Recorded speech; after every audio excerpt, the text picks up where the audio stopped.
Hello, hello! Welcome to this quick solo introduction because I made the stream, started on time, and well, how do you know it? No Nrewtsew.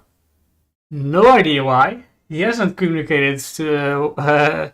He's just offline on Discord. So all I know is that he overslept or something. So, yeah, so this is now the real solo leveling. I don't want to waste one of the rare videos that we actually can cover on this channel alone. So, I thought, why not waste time with something that has no story and is just for me alone. So, hereby I introduce Impromptu Sci-Fi's 4X stream. It's time for Stellaris.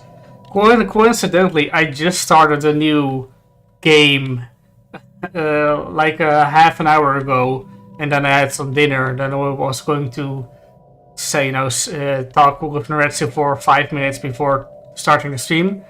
But no Nrewtsew, so I'm just going to continue playing Stellaris. Because I think Stellaris is fun.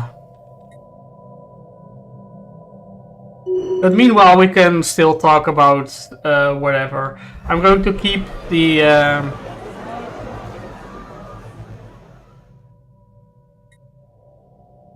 Yeah, let's do that. Let's keep... I won't talk about too much explicitly about the animes I've been watching last week. Because if Nrewtsew comes in 5 minutes, I still want to talk, of course, the animes. Talk about the animes last with him. He's High Inquisitor, so let's pick stability for the things. How familiar are you all with Stellaris? External uplink established. Also, I need to check the volume actually, if it's not too loud or anything. Doesn't look to be very loud. So yeah, how you are doing? I've had a semi-busy week, kind of. You know, I have an actual job, as people We've constructed something game-changing. I'm going to lower the audio a little bit, because it does. It's just halfway. Yeah. External uplink established. Yeah. Communications. Colonizing. I got a new co-worker. Ooh, I've. How far are you, 5-0? I've been playing it a bunch. I've put it on pause for a sec. I haven't played it in 1.5 weeks. But yeah, I have a co-worker. And I've been training my co-worker, so it's going pretty well. But the downside is that I have nothing to do. I'm just looking over his shoulder if he's doing the stuff that I want him to do in a way he wants. Chapter 4. Oh, you haven't seen the worst of it, 5-0. Could be a sweet data package here. It will get way worse. In that. Chapter 5. Yeah, you'll get side quest on side quest that open up into other side quests that open up into new side quests. We've data mined this system dry. So yeah, beware that the main story missions are super duper short, but the side quests you get from them are just endless. A very good game. Cased. But beware that you spend way more time with. I shouldn't pick that. That you spend way more time with side quests than main quests. It's kind of the reverse, actually. The main quest is the side quest to advance the story. The rest is all super interesting lore. Build job complete. Now I've played this before Something's out there on stream off-grid. before. I think at one time. It's a Paradox 4X. It's a Paradox 4X game where you have one planet and you We've expand data to mined this new system dry. planets. You explore a bit and eventually you try to conquer, exterminate everybody else. Let me give you the... Right now I'm going to... I have to build a kind of a station, and then and that claims my system and prevents other empires from getting those star systems. So, but if I get a system over here, then I Booting kind of up a new blocked... colony. Then I blocked this these two off for myself, so I'm kind of...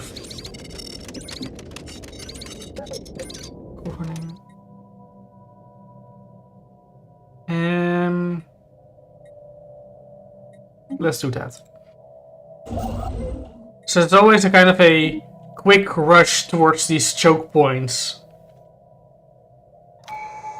If this is a dead end, then I can, if I could just get a choke point here, a system here off, then... Yeah, the 5-0, the enemy placements is... You're kind of expected to hide and sneak around them. You can sneak in this game, kind of.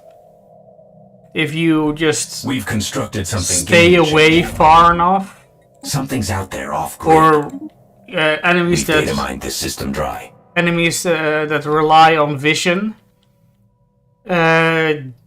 don't see anything behind them. So if you just walk behind them, you can just go by them. Is this another empire?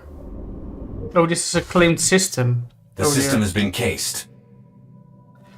I should quickly build here, although before they're going to claim this, built in this system, and then they can have,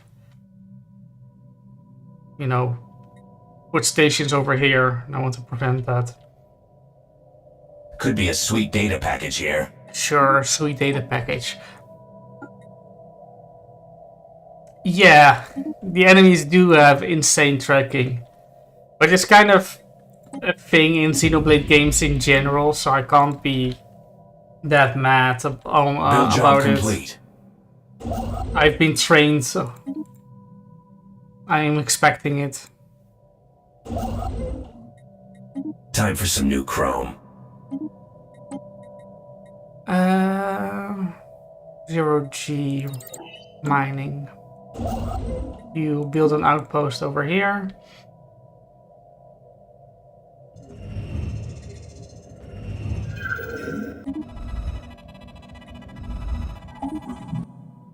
New job in the situation log.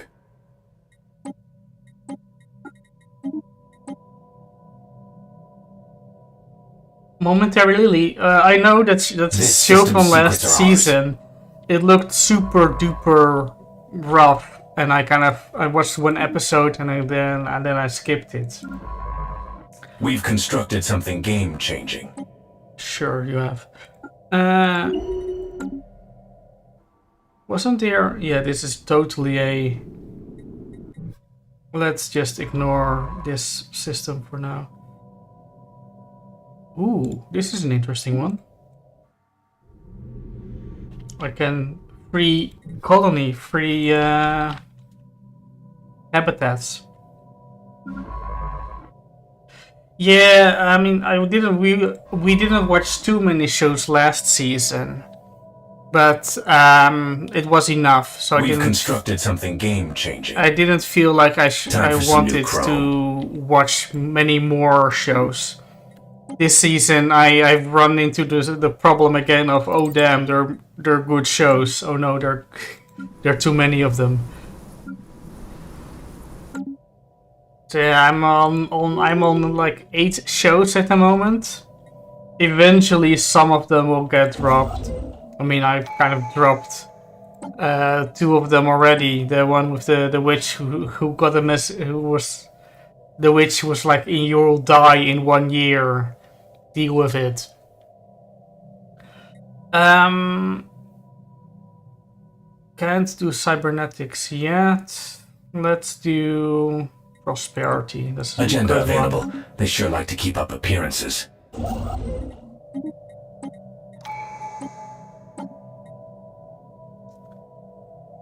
What's the... Oh. New digs. Time to get comfortable. I don't like this advisor voice very much. Let's... Can I... Star hopping's all fun and games until you trip an alarm and some angry drones appear. Self-destruct sequence initiated. Let's do that. He's a bit too cyberpunky.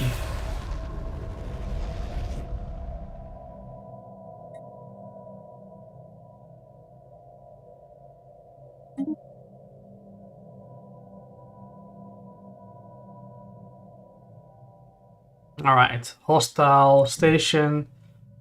I don't have the alloys to build more ships, or what I mean by that is that I don't want to spend the alloys right away on the ships. I don't think I'll give it another shot, because there's just too many good new stuff. This one. That's all very long. I should build a research. And what should I do here? I think I can prepare this to be an alloy planet.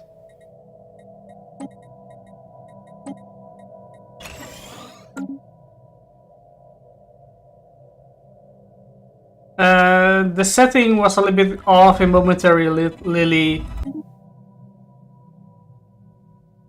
Which civilization have I encountered?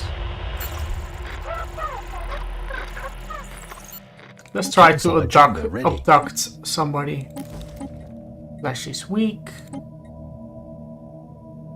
Get some Pop's growth speed up. Let's survey this system. Let's...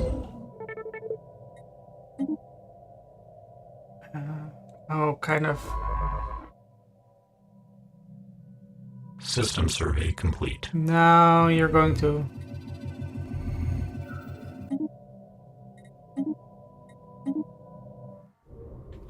Oh, there's somebody in here? I hope they're not intelligent life. Oh wait, they're intelligent. System survey complete. Early space age. Time to conquer them, I say. But yeah, I mean, last week we didn't even have all the shows that we were planning to watch. You know, the Gundam show, and there was this Shaft has a show with the ninja and the assassin. Technological acquisition successful. And they're out now. They have episodes now, so there's 2 new shows to watch. Oh, this is good. Let the vivisection commence. This is a fallen empire.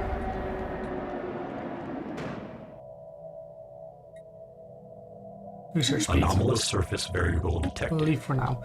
This is a fallen empire, and they don't like anybody because you know they're former glory, super duper powerful, super advanced. So, but this is their border, so I can be sure that nothing important is here, so I can focus on getting more territory this way. So let's build up over here.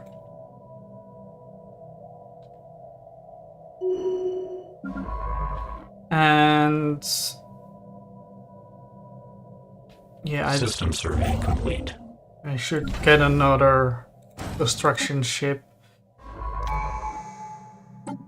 I should High Inquisitor, get a new trade.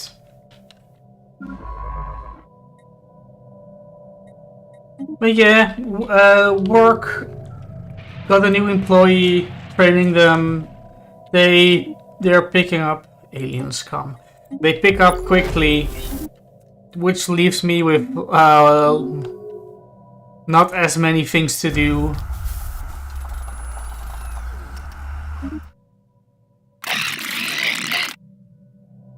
Which is good, a good and of course good and bad. Like I said, I'm kind of bored at work, but I'm not so bored. I don't have nothing to do yet. They don't know everything yet, so that's why I'm there for. Oh, I see signs of Nrewtsew. He's gone from offline to Anomalous being surface idle. variable detected. So I can. Planetary settlement. He'll be proceeded. here soonish.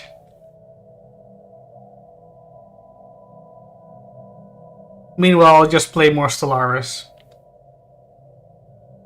You never know, maybe I'm playing Stellaris all the time, even during the video watching. No, I'm not, but...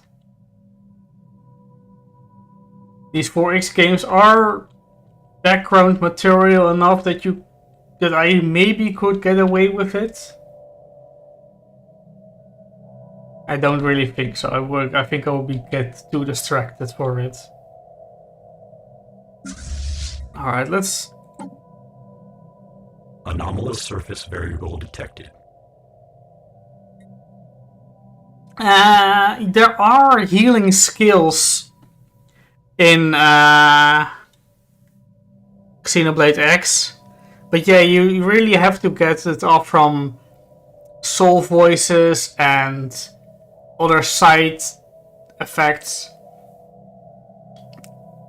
But I actually do think that soul voices is enough most of the time. Let's leave this for now.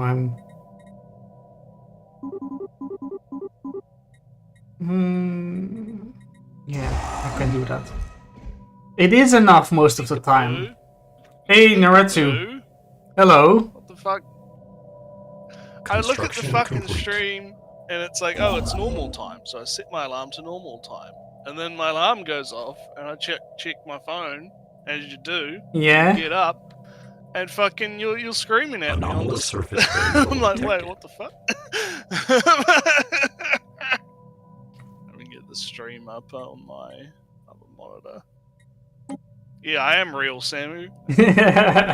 I am real. I've arrived. System Literally survey complete. just got up. Well, as I expected, kind of.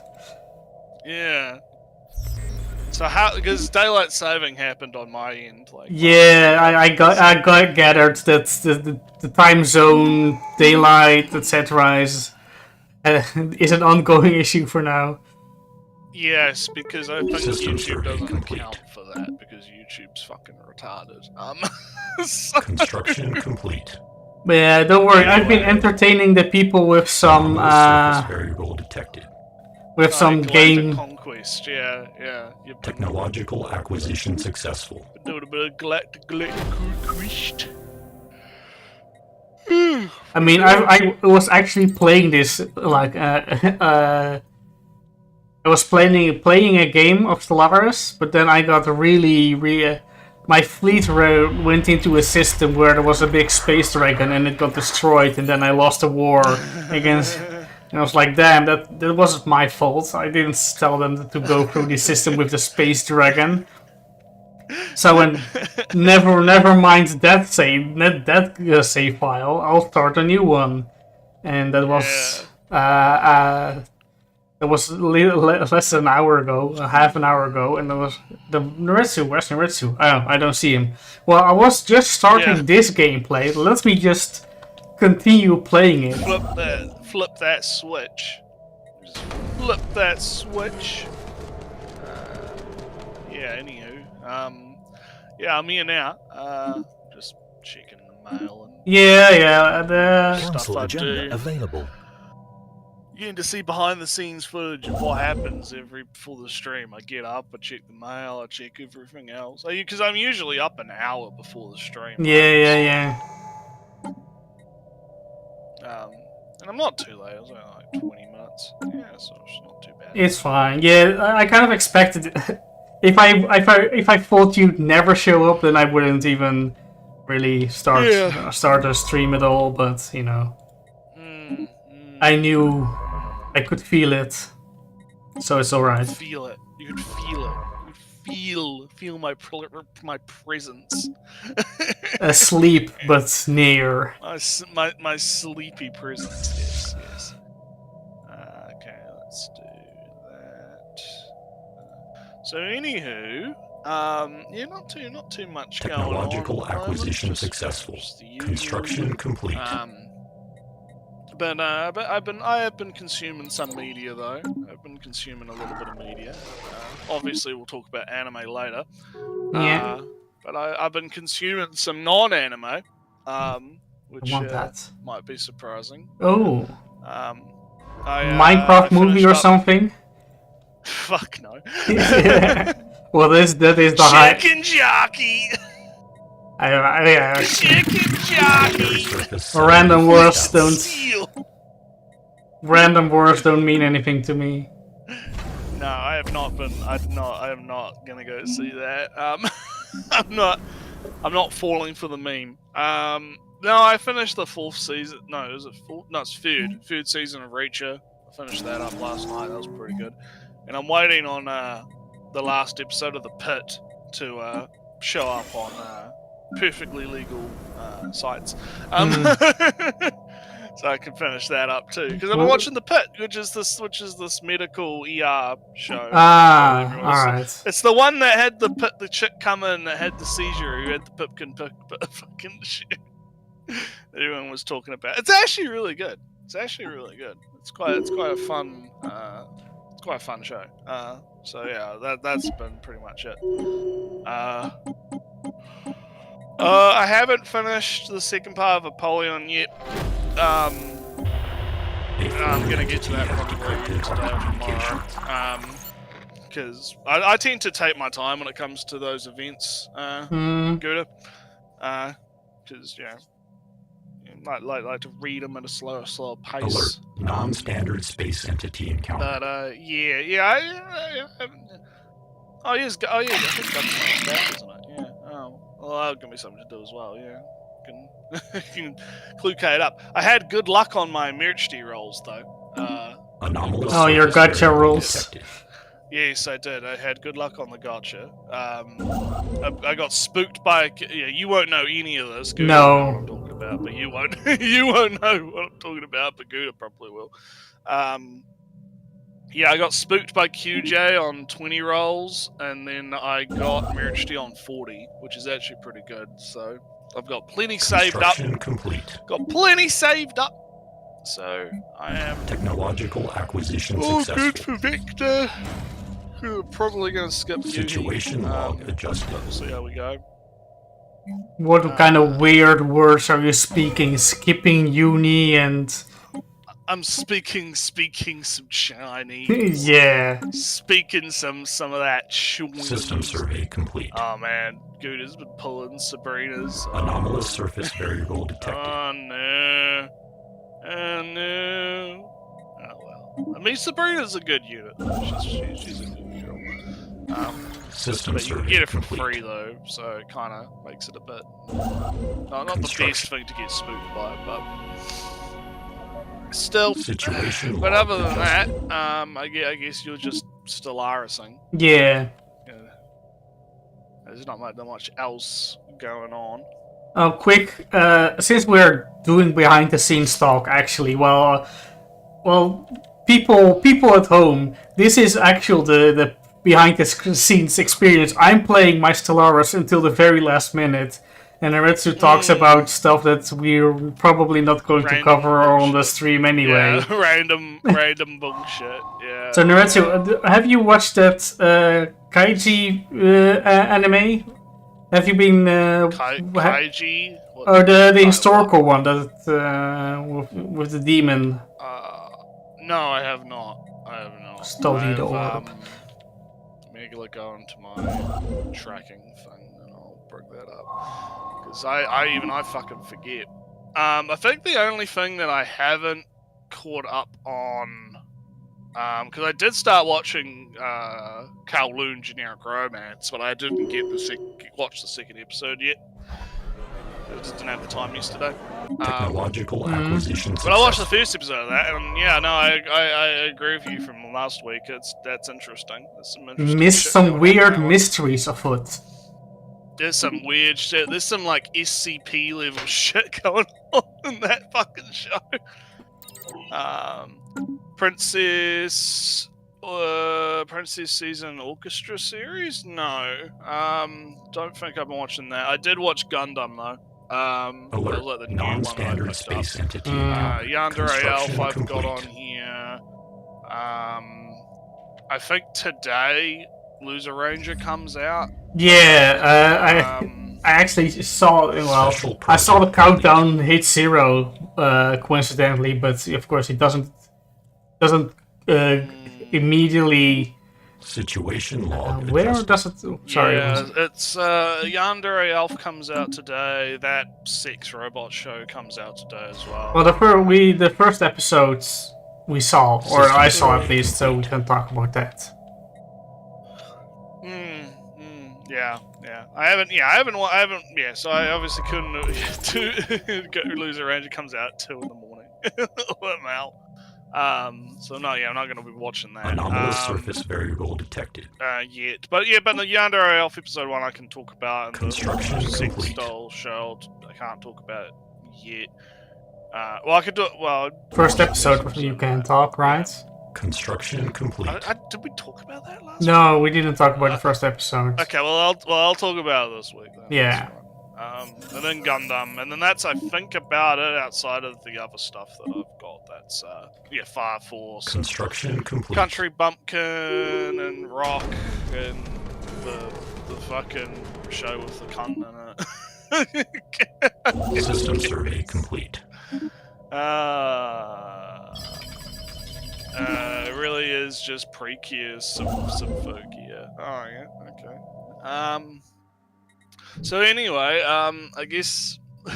So it's funny because I guess an act of God allowed. An act of God happened in the stream. Shall continue, right? The alarm went off, and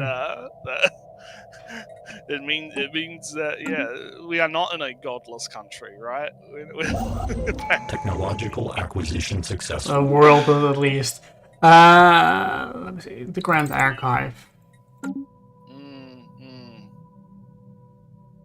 So yeah, do you need some time, or should I play a little bit? No, I'm good. I'm good to go. All right. So I've got my drink here. I've got all the stuff open. I'll get the watch together open. That's like the last thing I haven't done yet.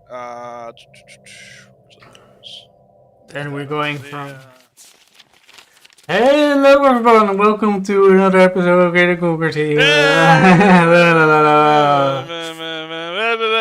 Alright, let's go.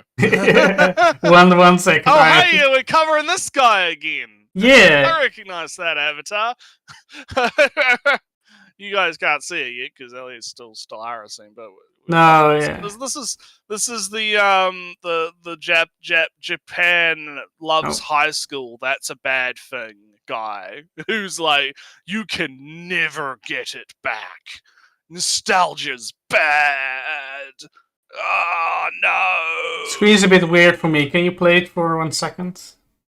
Hang on. They've changed the way fucking watch together. What the hell? It's not working. Ooh. That's kind of weird. What's going on here? I have to refresh the watch together because that's weird. Or can I just Yeah, there we go. That was weird. It wouldn't let me play it for a second. Yeah, I just entered it into the queue or something. Anyway, let's go to the video, Nrewtsew. Also, yeah, 5-0. Defense does matter, but it's kind of. The game was notorious. Xenoblade's games X is kind of notorious for having 0 tutorials, and they added a bunch of tutorials, but it's still not very clear. I'm not super clear on it. I do know that it does matter, but it's hard to tell how much it matters and that kind of stuff. It matters a tiny amount. It matters in ways that is not told. Yes. So anywho, yeah. So Japan is apparently godless. Anti-god even. Yeah, honey, we're godless. We're not just homeless. We're godless. Even. What will we do? Husbando. So yeah, you found this one, I believe. Yeah, fella. I looked and I saw this video before. Maybe I just skipped it because it looks kind of obnoxious. But I thought, well, what are we? Are we any different? So let's do this video. Look, we gotta get that content. Gotta get that content. I mean, I can play Stellaris hours on end, but nah, we need to get that real anti-tube content injected straight into my veins, boy. So this is why Japan is anti-God, a faithless society. I am kind of curious how many quotes and citations and sources he will have instead of just. Well, I'm an American, and they don't. I would have to look into it, but from what I can remember, they're not super real. Like they're not. I know they're not super Christian. I know there is a contingent of Christian. I know there's a contingent in Japan that is Christian, but wouldn't most of it be like Shintoism?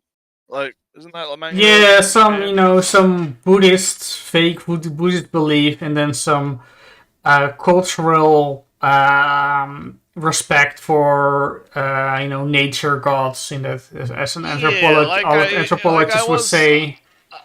I was pretty certain that they do have some religion, but it's not like a major fucking thing. Yeah, I mean, for myself, Nrewtsew, I am kind of a fourth generation atheist in this Christian country. So my mother isn't religious, and my grandmother isn't religious, and her mother, so my grandmother, it wasn't religious either. So it's, at least on my mother's side, it's 3 generations of non-religiousness. And on my father's side, he was raised religious, but he never believed. Yeah, you are the heretics. You must find Jesus. We need to have those goddamn Japanese find Jesus. It is kind of it's funny to me, at least, when there's this traditional holiday thing. Mm-hmm. And there was some county town hall meeting about it. It's on a Sunday. Shouldn't we move this thing we do from way back when? And then so my grandfather went, well, let's check the archives. If it actually was ever moved away from a Sunday. Was Sunday ever a problem in the past? And apparently it wasn't. So this pagan holiday was never moved out of the way for Christian Sunday things. So it's no one really cared. Even 100 years ago, it was it's on Sunday. Oh, it's all right. It's a pagan holiday anyway. Yeah. All right. Well, I guess we got to do our own little religious practice by bringing the can up to the mic. And where is it? Let me just. There you go. Soft sits this time, but a good soft one, yeah. A good crack on the aluminium. Yeah, very good. I'm starting to be like Kazuma. Your Megumin explosion is a can opening, and I'm judging the can openings. Yeah. Good volume, but a little bit. Yes, nice. A very, very nice flavour in the in the explosion. But anywho, let's hear about how Japan is godless. A JRPG or watching an anime, and it starts simple enough. Main character starts in a sleepy town with dreams bigger than themselves. They're determined to be a legendary hero like the ones they grew up idolizing. Next thing you know, 12 episodes and 14 hours later, you are quite literally on the precipice of killing God. And you're just thinking, what the f***? You were stabbing rats for gold in a tavern basement 2 weeks ago. Now God calls you a bitch and you're off to Alright, Nrewtsew. How the f*** Is this Killing- going where I think it's going? You know, Nrewtsew, what is kind of the first quest you do in an Elder Scrolls game? Oh, well, you got to escape prison first, right? Yeah, but you know, one of the first quests you'll often do in an Elder Scrolls game is killing rats in the basement. Or something. Yeah. Or And something. what do you do at the end of Oblivion? You help gods kill each other. No, yeah, you Stop kill the what it? gates. Was You're it killing the devil, basically, because I what's his forgot. name? Mayrune's whatever. Mega? No, not Mega's Dawn. Or you Mayrune's you go kill a big Daedra god. That's the end of the Oblivion, who was opening all the gates. Yeah, And, Mayrune's, yeah. and what do you do at the end of Morrowind? You kill Kill, what's his name? Yeah. For the meme man. you The meme man, yeah. And not Yeah. Dake of Ur. Yeah, Dake of Ur. You kill Dake of Ur. Meme man. And Yeah, what is he? He's a god. And what do Yeah. you do at the end of Skyrim? You kill the god. Alduin, he's a dragon god. Yeah, he's a god Well, also. So So, I'm not gonna go that angle because obviously, like, that's just matter of fact. Like, Yeah, fucking all- killing a god or a godlike being is like a staple in RPGs, regardless of like what fucking culture you're in, right? yeah, in any stories. so- What is Sauron but a god? So that's why I'm kind of confused as to why that's the angle this man's taking. Mhm. because I feel like you could, like, even though like it is a bit silly to kind of single out Japan in this, right? I do think that it is an interesting question, right? Why is it that, you know, your JRPGs or whatever are, oh yeah, we start off in the village killing rats or whatever, and then 2 weeks later you're about to slay God, right? Perhaps maybe there is some interesting like societal. What could this mean? What if we look into this really deep? We put Well, our thinking caps on Nrewtsew- type shit. Maybe we could have a think about that. But I do not have a feeling that this video is going to provide the answers that we seek. Oh, for those Nrewtsew, questions. Nrewtsew, let me just, hey Nrewtsew, we're starting our first D&D campaign. Your first mission Oh, is yeah. to kill some goblins in the woods. Hey, 20 levels later, you're going to kill a god. That's... I'm telling you, it's Yeah, from he would from not- D&D. He would not survive Shin Megami Tensei. Oh man. I'm But kind yeah, of... no, it's yeah. All yeah. fantasy stories are about killing God. And if it is not about killing God, it's about killing the big evil corporation that has all the control it's- over your life. Yeah, it's God or some godlike being or some fucking, you know, Entity that something has the same power over you as a god. So I'm interested to see where he's gonna go, because if he's just gonna be going with the whole, oh, you kill God all the time, that means they don't have reverence for God or some shit, right? It's gonna be an interesting angle, but let's let him cook. Let's let him cook. He's 30 seconds in, right? Let's let him cook. How did you get here? And the ironic thing is that this happens a lot in Japanese media. Like, the whole trope of All killing media, God actually. has been memed to Yeah. I mean, hell and back, to the point where a lot of games from Japan are known for this more than anything else. And while this trope is mainly known in JRPGs, plenty of anime and manga use this for their own stories. On the lesser end, you have stories of characters fighting vaguely divine beings. On the more extreme end, you have stories where the MC calls God a hoe and is actively trying to disprove him. But the one thing a lot of these stories do share is this almost uncaring attitude of how a god should be portrayed. A lot of Japanese storytellers treat the idea of being divine almost in contempt. And there is a frame of reference for this. In a paper by Joel Mencico, Well, look, he is Oh. going to be citations are here. Yeah, this. Anti-religious narratives in Japanese video games, how institutional religion is depicted in 2 JRPG titles from the Final Fantasy series. I'm noting that anti-religion is in quotation marks. Yeah, I am as well. I wonder if that's actually what the paper says. Yeah. I'm wondering. Also, I said this before, right? Papers are fun and interesting, but they don't make it more credible in that sense. I do appreciate a source being cited, but a thesis paper to graduate your school and whatnot, isn't very strong, I feel. Yeah, I would. Well, let's see what he's going to cite from it first. Yeah. Let's see what he says. where he talks about the anti-religious nature of games from Japan, he says, quote, Japanese games, on the other hand, freely and frequently make use of religion in critical narratives. Okay, well, hang on a minute, because this is another problem. Oh, yeah, let's take this little tiny sentence out of the whole paragraph. What else? What does he say? He says, there seems to be a common agreement that video games sometimes are sometimes critical towards religion, as religious players have Allegedly. content. Allegedly. Games such as Fallout New Vegas, Bioshock Infinite, so he's not even talking about Japanese games. Games like Mass Effect 2, Final Fantasy include depictions of religion, while at the same time Western game developers seek to avoid any confrontation with actual religions.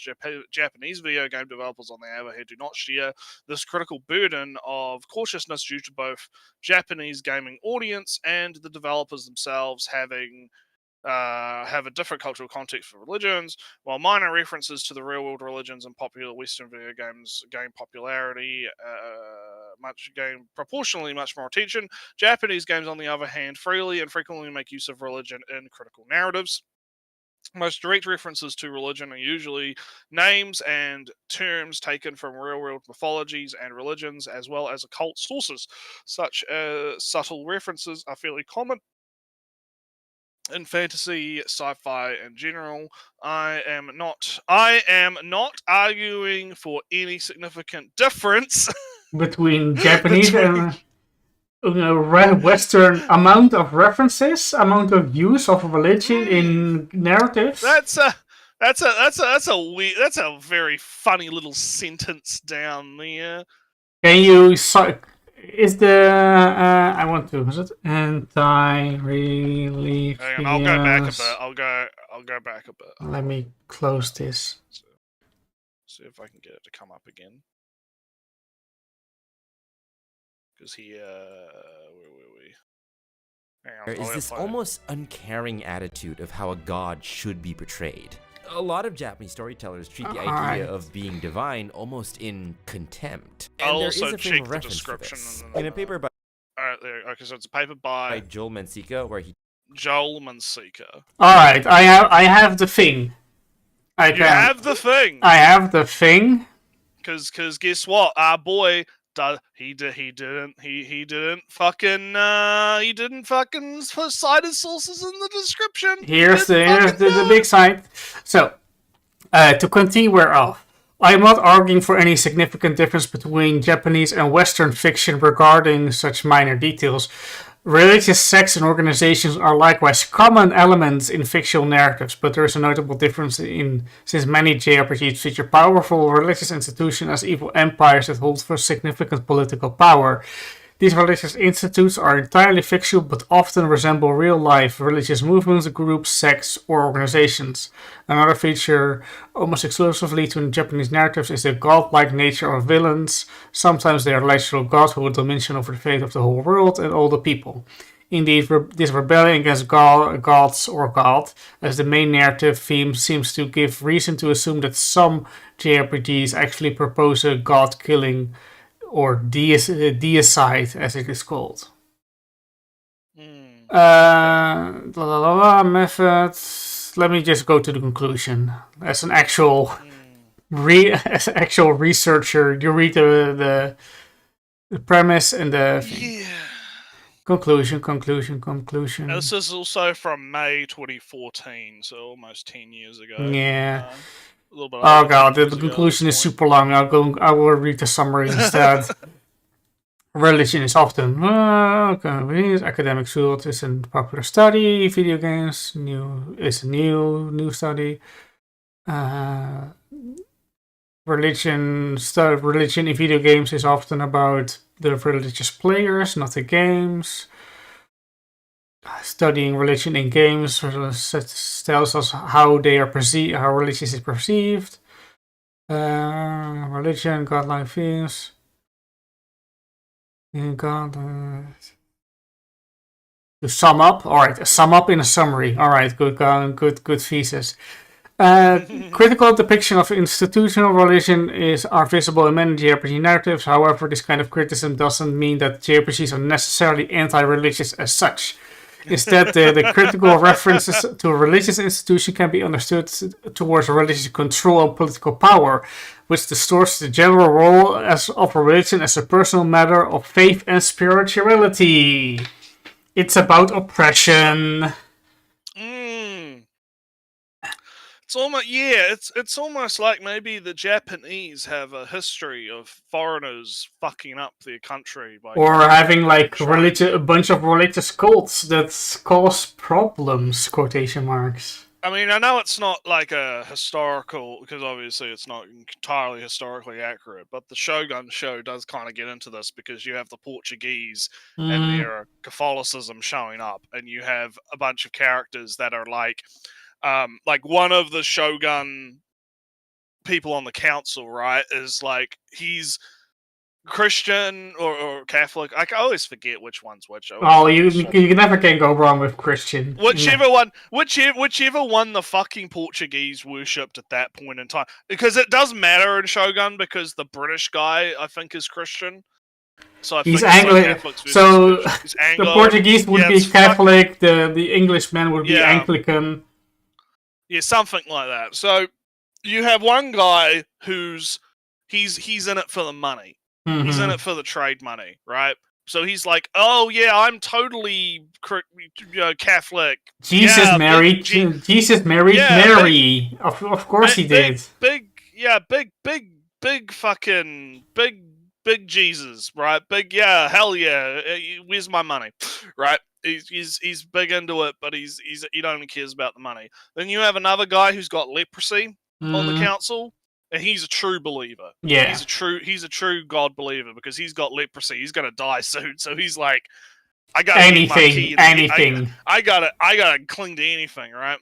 And then you got a bunch of other characters that are like, kind of on the level, but they're kind of not on the level. Like they're kind of like, oh yeah, this cat, you know, it's kind of cool. You know, I'll worship it. You know, it's kind of all right. You know, I'll you know, yeah, whatever. So, but like you have this kind of like the Portuguese are taking advantage of Japan in a sense, right? Because the Portuguese aren't really like, oh, like religion, whatever. They're just using it as a tool to be able to get a foothold in Japan so that they can be this, because right now they are the only like trade partner with Japan at that given point because the British haven't actually shown up. Well, the Dutch hasn't showed up actually. That's more like no, because they don't even know that it fucking exists. Yeah. Right? So yeah, kind of a problem. So the Japanese like have a history of like, oh, religions come in, start doing fucking shady shit, right? Doing oppression or doing weird shit. Get the fuck out, right? Yeah, but I guess also the sarin attack in the subway is also religious cult, sects, big problems, etc. Yeah.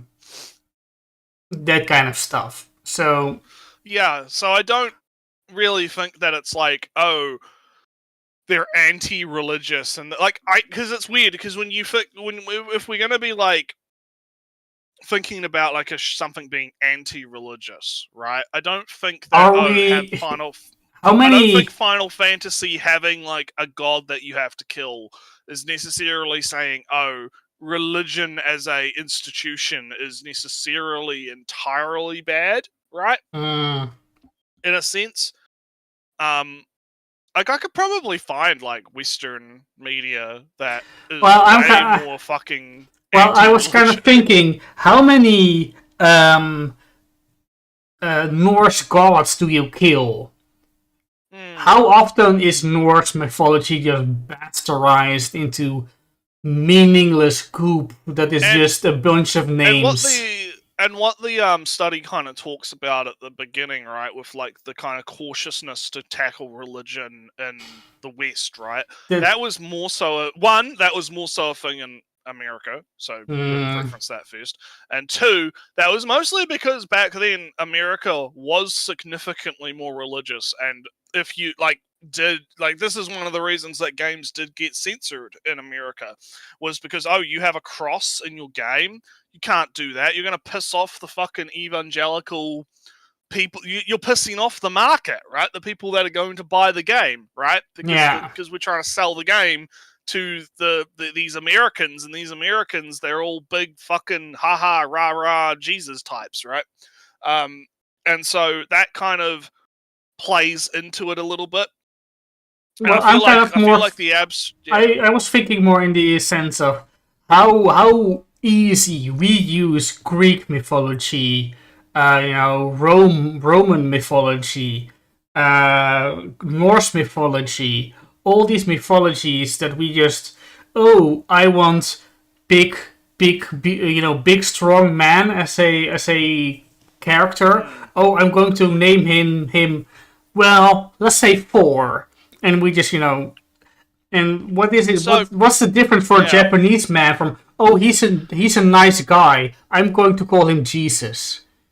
I don't even think. Well, here's the thing. How much does that even happen? Like, I can't even. I was gonna say, like, how. Like, I can't think of, like. Yes, there's definitely like examples of stories in Japanese media where you kill a god, right, of some description, but they're never really like, we're going to kill the Christian god or Jesus, or like, it's never like a direct like attack on that particular. It's usually just a nebulous idea of what a god is, a corrupt power that wants to control fate itself and whatnot. Like, I guess you could say like maybe the Tanya, the evil god, is meant to be the Christian god because he's maybe at least if you read the manga, he looks kind of like depictions spoilers for later in the manga. It turns out that God is like 20 gods and. And they all look like a different interpretation of God. I mean, God in the manga of Tanya the Evil is like Zeus, kind of.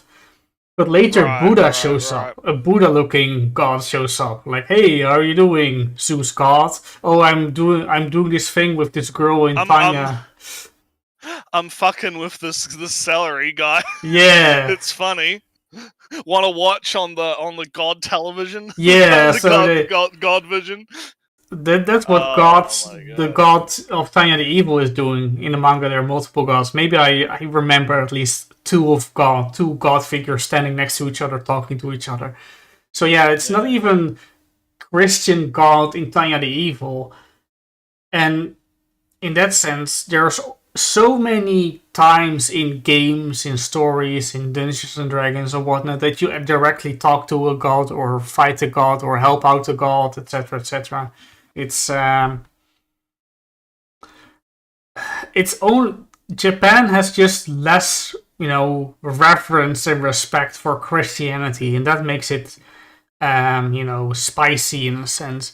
But I compared it to the Norse mythology because we use Norse mythology just on a whim because it sounded funny, it sounded cool in the moment. And if suddenly Japan or China or whatever distant culture suddenly decide to name a mother Mary, ooh, that's a spicy religious reference we think in the West. But we don't think of using Thor or Odin or Loki or naming somebody else as a spicy religious reference. We don't think of as it that way, but go back a few years and ask somebody who, the Norse myths weren't myths, they were facts. That would be they would be they would be, offended and like, ooh, that you're not, treating my religion with respect, kind of thing. And it's only because, we're talking about Christianity and not Norse mythology.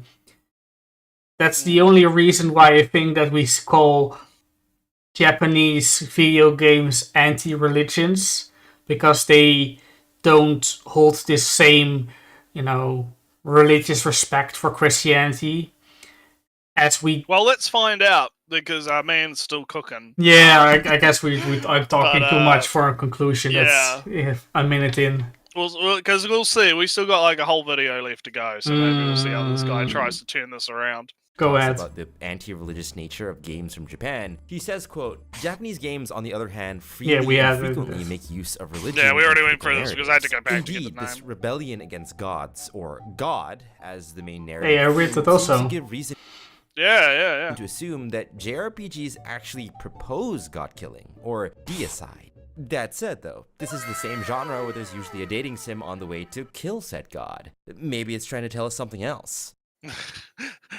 Have sex. I'm not asking. I'm not asking. Okay. It's kind of. But I find No. Yeah. Funny I would be super duper disappointed, but I completely expect it if he just now drops that entire thesis that he uses, when the conclusion of the thesis is no, they are not. It's about institutions.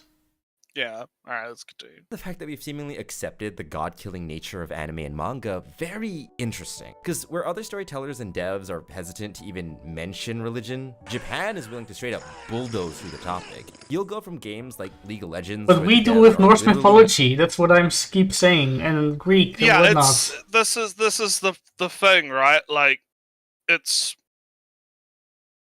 I think, I have a feeling this man's got America brain. He's being a bit America brained. Because, yeah, if you're talking about Christianity in the context of America, yeah, Americans are very fucking touchy about that shit. Like, not so much now, but at least back in the, like, 90s to 80s, right? America, if you fucking started doing bad mouthing fucking Jesus in your goddamn video game, your ass would be fucking annihilated, right? Yeah. They might start proposing to drop a second nuke, or third nuke, I should say. A third one, right? Yeah, but not recognizing that we, as the West, do the same with other religions is kind of... you don't have any introspection or in that... Yeah, we've done the same with fucking, like you said, Norse. You've got the Greek gods always showing up and stuff. I mean, God of War is a good example. Yeah, God of War is literally killing gods constantly, right? Both in Norse and in, the Greek pantheon. So, I feel this is just a case of America brain. I think how often do we just Egyptian gods, they are funny, haha, let's do Set. You got Ra and Set and yeah. Or even then, and again, it's like most of the time in Japanese media, it's just a made up fucking god for the setting, right? It's some fucking like Mehrunes Dagon type Gaia. Shit, let's call it the god of the Gaia. Or some shit. Yeah, so, but anyway, let's keep going. Not allowed to label any of their pseudo-divine characters as gods out of fear of getting their game banned in some regions. To stories like... Oh, yeah, what regions? Some regions? What regions? America? Is it going to get banned in America? Freedom of expression America banned? Is it going to get banned in America, or is it going to get banned in, like, I don't know, Pakistan or some shit? Right? Also, like, yeah. That's a thing, right? Like, maybe he should, like, actually specify that, because I don't think that if League of Legends named their, like, characters gods, it would be a problem in America, at least in modern times, right? In this time, right? And in the time that we are currently living in. However, it might cause some problems in other countries that are more heavily religious or might have particular, Laws religious and whatnot. hang-ups in different, religions, I right? mean, was it Might be some problems. whenever you depict was it Vishnu? There's this group the of Hindu. there's this Hindu group that always makes a headline about how offended they are when Vishnu appears in any game or anything. In the same Yeah. in apparently in Nrewtsew, this druid group in England, around Stonehenge and whatnot, who get really, really, really mad, and you don't want to mess with if you do so, if you touch their druidic belief around Stonehenge and whatnot, if you dare infringe upon their beacon on their garden, on their lawn, you'll never hear the end of it. You'll get letters for months that corporate policy is to reply to all of them, months on end of these letters. So people don't mess with the druids. They are very annoying. Well, yeah, and I mean, of course, do I even need to bring up, Islam and the shit? I mean, they fucking Yeah, but the thing is, don't even need to bring that up. But let's again. I feel like getting really hyper Pacific is not really helping here, because I feel like the issue is like when Japan does it, it's typically in generalities anyway. It's never unless it's like Shimigami Tensei, which typically uses all actual gods. gods. Yeah, all gods, right? Usually when it's like your generic fantasy setting type stuff, it's going to be a made up god for that particular scene. It is the generic concept of what a god is. It's typically not a Pacific god, right? So I think maybe instead of going in this direction where we're like hyper focusing on Pacific, Norse, Christian, whatever, like let's kind of try and keep it to like, okay, if League of Legends started calling their random ass angel characters or whatever gods, right? No relation to any other particular god, right? Just this is a classification of character in the setting, right? Would that piss off, certain countries? Yeah. So depending on the laws of those countries, yeah, it probably would. And that's probably why they avoid doing that. It's not really out of like, oh, the devs of Riot, which I think Riot's like, I don't know I think Riot's American, but they're like, I don't fucking know anymore because they got brought out by like Tencent or whatever. Yeah, whatever. Who fucking knows anymore, right? But I wouldn't say that. Oh, Riot has like a reverence. Oh, they have a reverence for the concept of the gods. They would never disrespect God. They cut that. Oh no. It's probably purely driven by the fact that they know, hey, we won't be able to have the game in like the Middle Eastern market or certain other like niche markets within the world. If we did this, it costs us literally $0 to not, to not call them gods, right? So let's just not call them gods. Let's call them something else. Smite already exists. Yeah, that's the game maybe you're thinking of. Actually, does that still exist? I thought that closed down. No, there's like Smite You even. Oh shit! I believe. But you get what I mean, like because he brought up League of Legends, so I'm using League of Legends, right? And I'm saying like as if I'm like the suit in the boardroom, right? And I'm like, okay, we want to be able to sell in these different countries. Let's just avoid that topic, right? And that's a very like normal thing that happens. It's the same reason like you'll have certain countries censor stuff like LGBT flags and Spider-Man or whatever in the Middle Eastern version, right? And that's as much as I think that wokeness is the devil, that is kind of that censorship is censorship and it's fucking gay, right? I'm gonna stand on that principle. However, I understand the thought process that's going on in the boardroom, and that's what needs to be tackled in order to solve that problem, right? So with this guy in his video, to loop back into the video so we can continue, right? Yeah. I think again the problem is he is very like I think he's in America brain circa 90s 80s, right? He's thinking, oh, these devs are clearly doing this because they don't want to, piss off the evangelicals, even though the evangelicals are like 10 people in a pub in America. Yeah. it's like 5 fucking people. They're now, just right? like the So roots I mentioned. they've been replaced by the fucking wokies, but that's like a whole other fucking topic. It's like a whole other fucking topic. I don't want to get into too much because it's going to take another 2 hours. But so let's let him cook. Let's see where he's going to go with it. But I have a feeling I've got a pretty good idea of where this is going. Yeah. Senki, where Ape's small anime girl literally tells off and continues to live just to spite him. So I want to know, why exactly stories from Japan do this, and why does it always end in the death of a god? And the answer to that is a lot more complicated than you think. I don't actually think it's that complicated. It's like you said, it's institutions, right? It's they need to have a big bad, right? The story needs an antagonist, right? And what better antagonist to have than a big bad institution backed by a all-powerful being that you have to overcome, right? To change fate and whatnot. You're fighting against literal fate, right? It makes sense as a narrative device.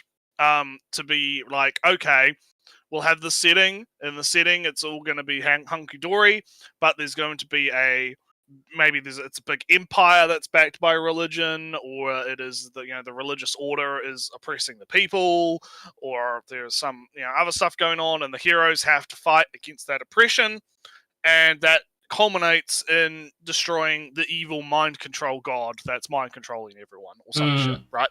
So I my take before he does his whole thesis statement, right, is I don't actually think it's that complicated. I think it's similar to how isekai is used as a, if we think about it in terms of database brain, right? Good old database animals, right?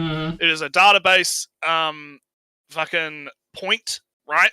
That Japanese authors and creatives will pull out of the toolbox, right? To say, okay, I need to make a world. I need that world to be relatable. I need that world to have a antagonist and a villain that is easy to understand, easy to, visualize, right? Okay, big religion, big religion, but the religion corrupt, religion bad, corrupt. Because that's so out of the ordinary, so removed from our own lives. Corrupt religion, never. Never. It would never happen. The church would never do anything bad, Ellie. What do you mean? No, I don't expect it. I'm getting low expectations. But Nrewtsew, the anime Ichiban Ushiro no Daimao, where the guy is, it's a magic tech world. There's magic, but it's technological and whatnot, that kind of thing. And this guy gets, goes to school and is like, all right, put your hand on the orb thing that will tell you what you're going to be later. And he puts his hand on the thing and it says Demon Lord. Oh no, that's weird. So he doesn't. He's a nice guy. Doesn't want to be a Demon Lord, but he actually has the strength of the Demon Lord and whatnot. Turns out, Nrewtsew, that he is the Demon Lord in the sense that he is actually somewhat of a kind of an atheist. God exists, in a spoiler for the anime. This is the Color Wars anime, if you ever heard of it. Color Wars. I vaguely remember. All right, it's all right. But I'm probably not gonna worry about it. So, but anyway, God turns out to be the system. And if you fight the system, you're evil. Therefore, and then he goes from, well, the system sucks. I'm going to destroy it. I'm going to be the Demon Lord. And I'm going to kill God. And, alright. That's big statement on religion, I say. He says the words, I'm going to kill God. Alright, that's God is a system, I'm going to kill it. That sounds very Demon Lord-ish, kind of. And I hope that he's going to mention it, but I don't expect it. All right. Well, Blue-haired was not necessarily religious. He was the samurai, noble samurai kind of deal. all right. Here we go. God is dead. God remains dead. And we have killed him. How shall we comfort ourselves? So if you watch anime for any period of time in your life, you've probably walked away from a show with a basic but skewed understanding of Japanese culture. I mean, I get it. Fan subs convinced me this is how Japanese people actually talk.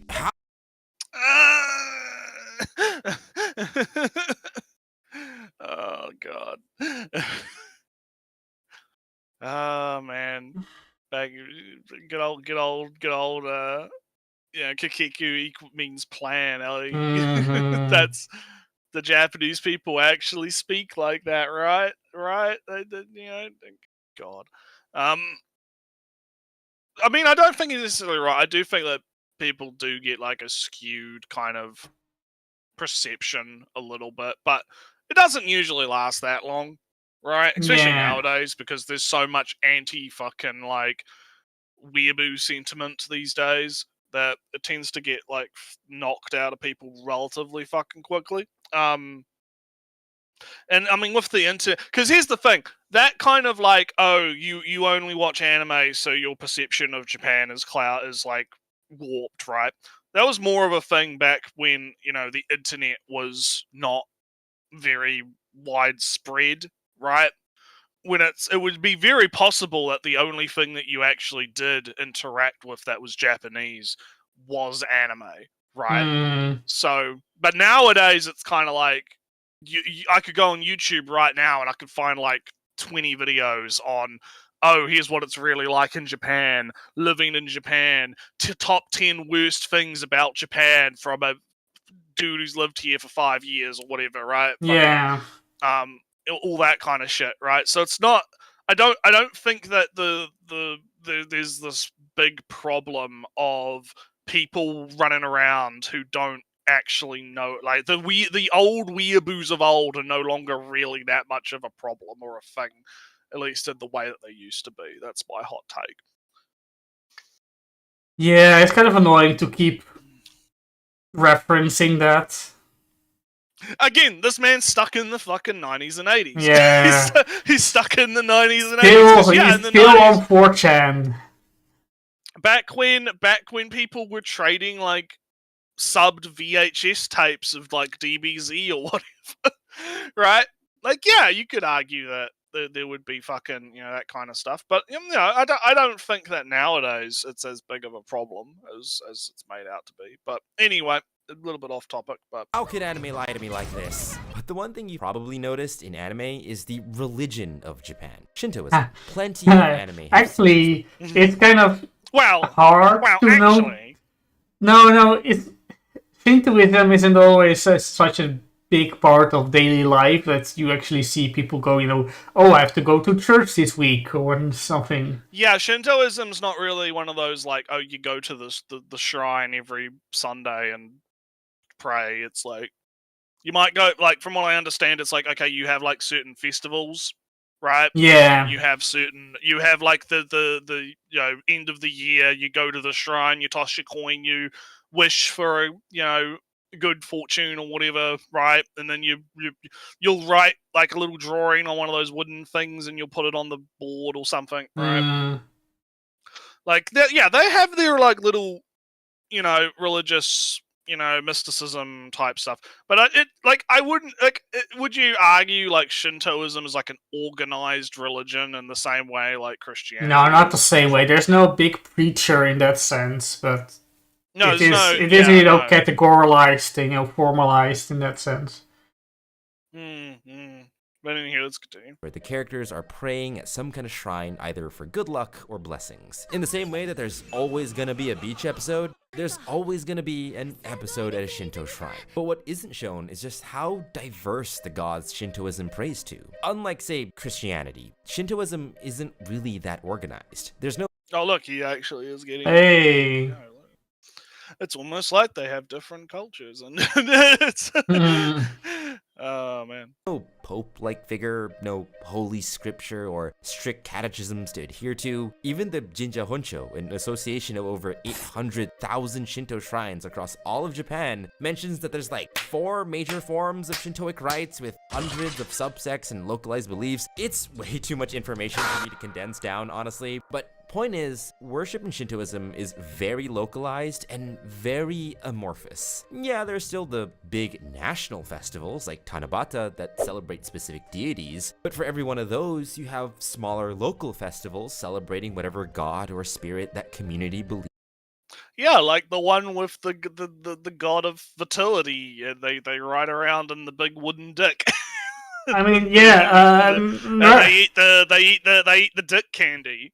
I know you because you've probably seen that. Before. oh yeah, a few images. It's a funny, quirky thing. Yeah, it's a funny little thing. Yeah, they have the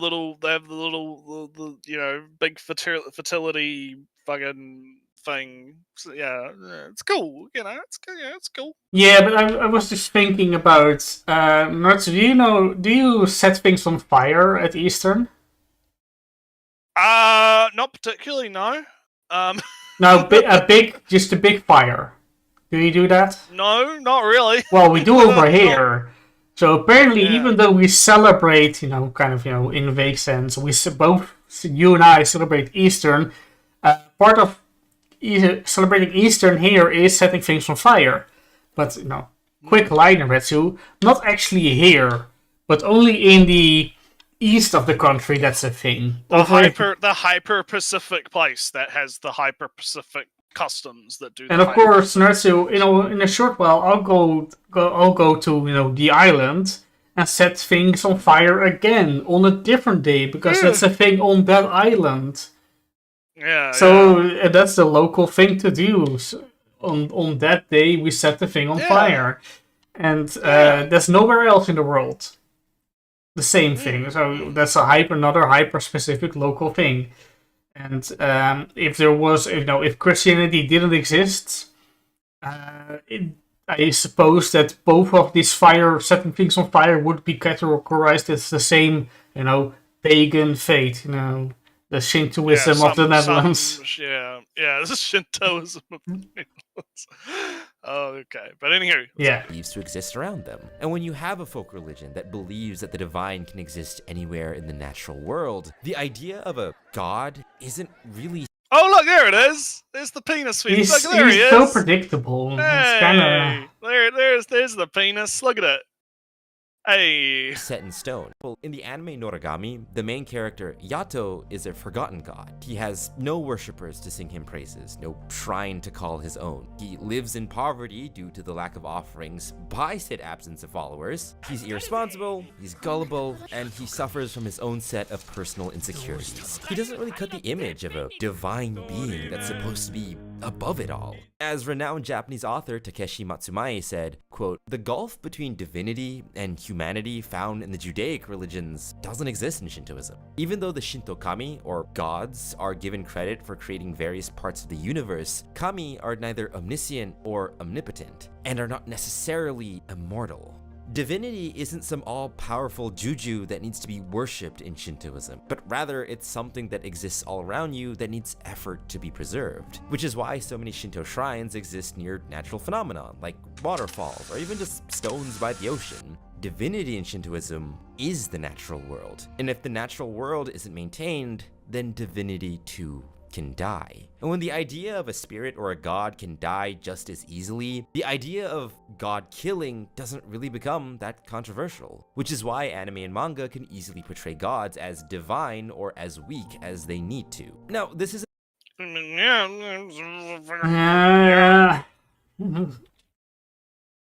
what are we learning here? I'm not really learning anything. I mean, we pretty much nailed it a while ago. It's just like, the Japanese have different culture, different way of viewing it. They don't view gods as being, they don't have the one true god, I guess, right? As the Christians would say, right? Mm-hmm.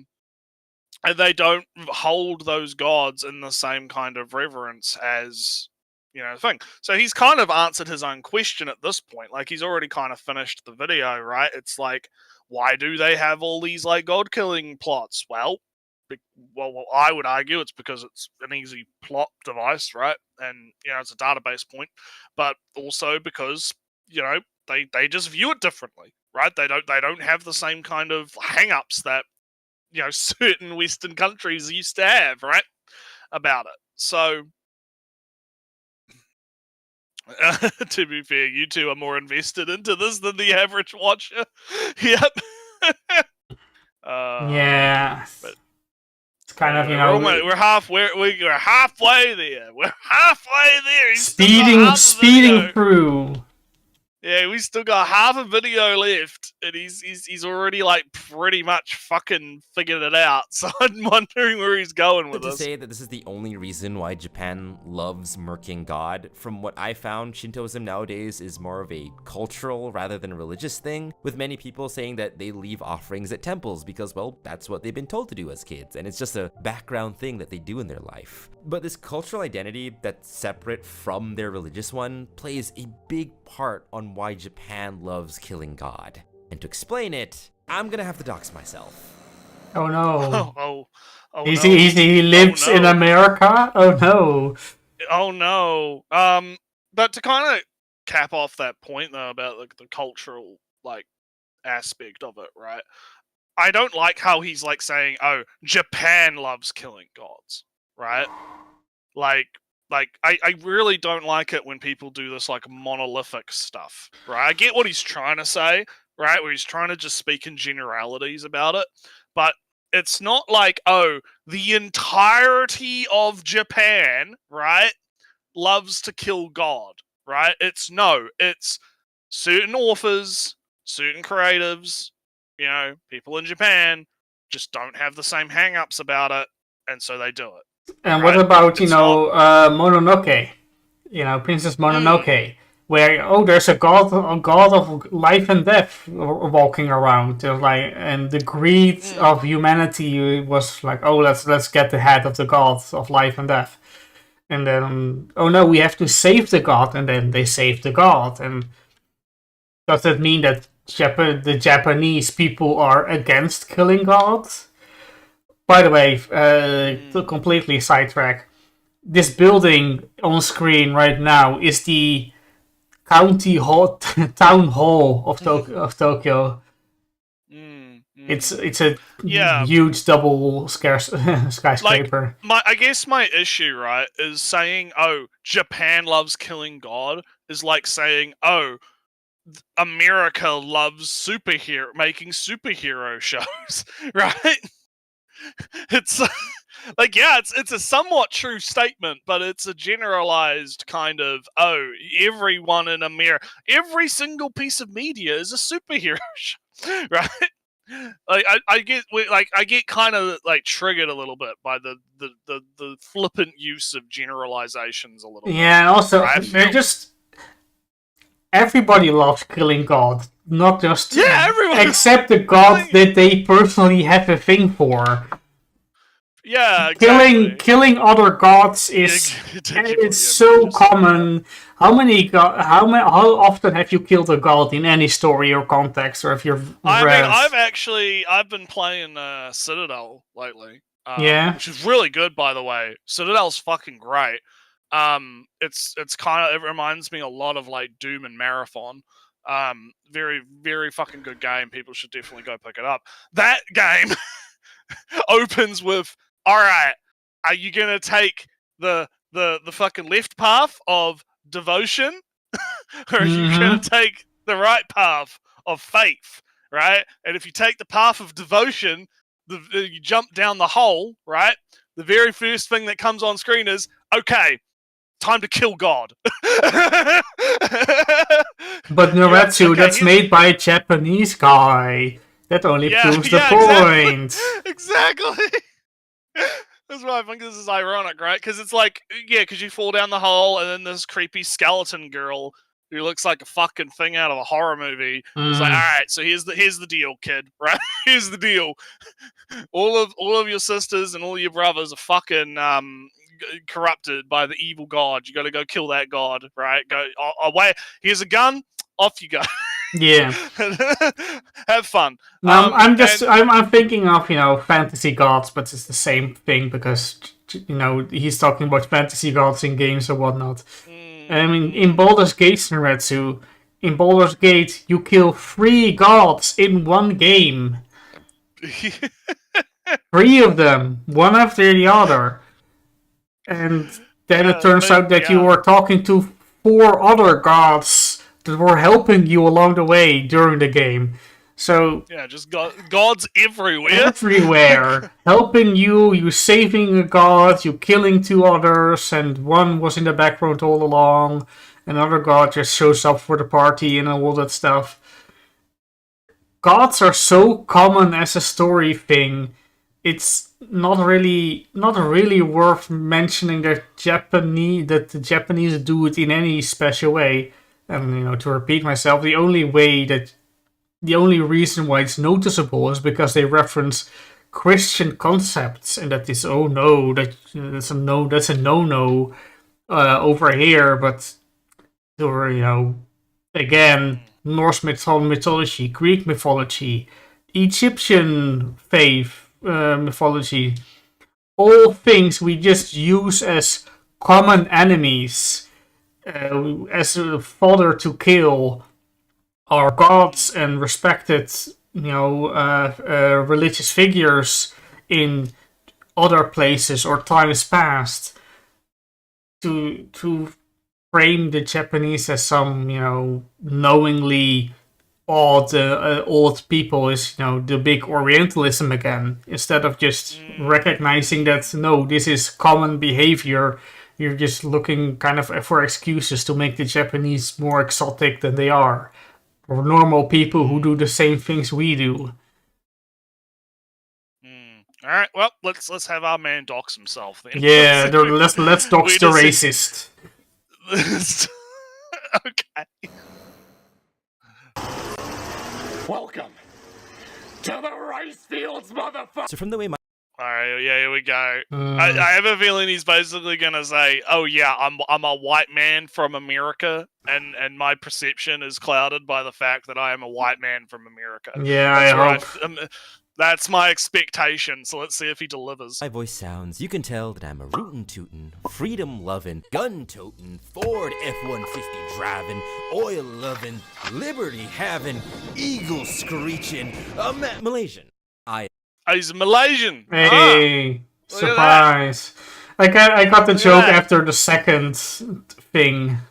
Yeah, that kind of lingered a bit too long, but yeah, let's keep going. I am Malaysian. I live in Malaysia. It's this country right here. Yeah, it's a place that a lot of people go on holiday from. Oh, you would know better than me. I can. A lot of people down here, like Australia, NZ, they'll go to like the Philippines or Malaysia or like because they're not far away. No, right? I mean, I can see things. Australia right there, the small corner. Yeah, it's a lot cheaper to go to. Yeah, it's a lot cheaper to go to Indonesia or any of that, Singapore, Malaysia, Philippines, right? It's easier to get down there than, well, up there, I guess, because we're below them. But like, it's easier to get over there than to get to other countries, and it's usually a lot cheaper. Europe, so I assume, Europe, the popular destination. Yeah, a lot of people will go there for like holidays and stuff just because it's cheap. So yeah, but anywho, it's your Spain for Northern Europe. Yeah, basically, yeah. Just in case you fail geography class. But the reason why I'm mentioning this is because religious and cultural identity is a very big thing in Asian society. For example, even though Shintoism is the indigenous folk religion of Japan, with even 70% of Japan's total population does identify as Shinto, in the same survey... Wait, no, the graph was kind of funny. Or not that graph, those percentages were funny. Contradiction in the number of followers, according to the annual statistics research on religion in 2015 by the Agency of Cultural Affairs, the government of Japan. The number of religious groups in Japan is 181,000. Shinto followers, 89 point blah blah blah. 70.4% of the total population. Buddhists is 69%. Nrewtsew, Christians is well, what is 1.5%. Other religions. how how many how much percentage is that added up? A weird percentage. Yeah, it's more. It's more than 100%. It's more than 100%. Listen, Ellie, the Japanese, they got more than 100% of their population. Okay. Yeah. Now you can be. Well, why point out Shinto when Buddhists? They are they're equally as Shinto as they are Buddhist. They're basically at the same time. Yeah. Other religions down there in the bottom could mean fucking anything. Or including atheists, I assume. Yeah. So. Of Japan's total population does identify as Shinto. And the other thing is, I mean, he mentioned before, right? Like, people do it, like, this is kind of, it's not contradicting what he said, but he's talking about how, people do it just as a cultural thing. So I wonder how many of those people would just say, oh yeah, I'm totally a Shinto I go to the temple every year for the thing. That's Shinto, right? Yeah, I go. Shinto. I put on the Christian song during Christmas. I'm totally Christian. Yeah.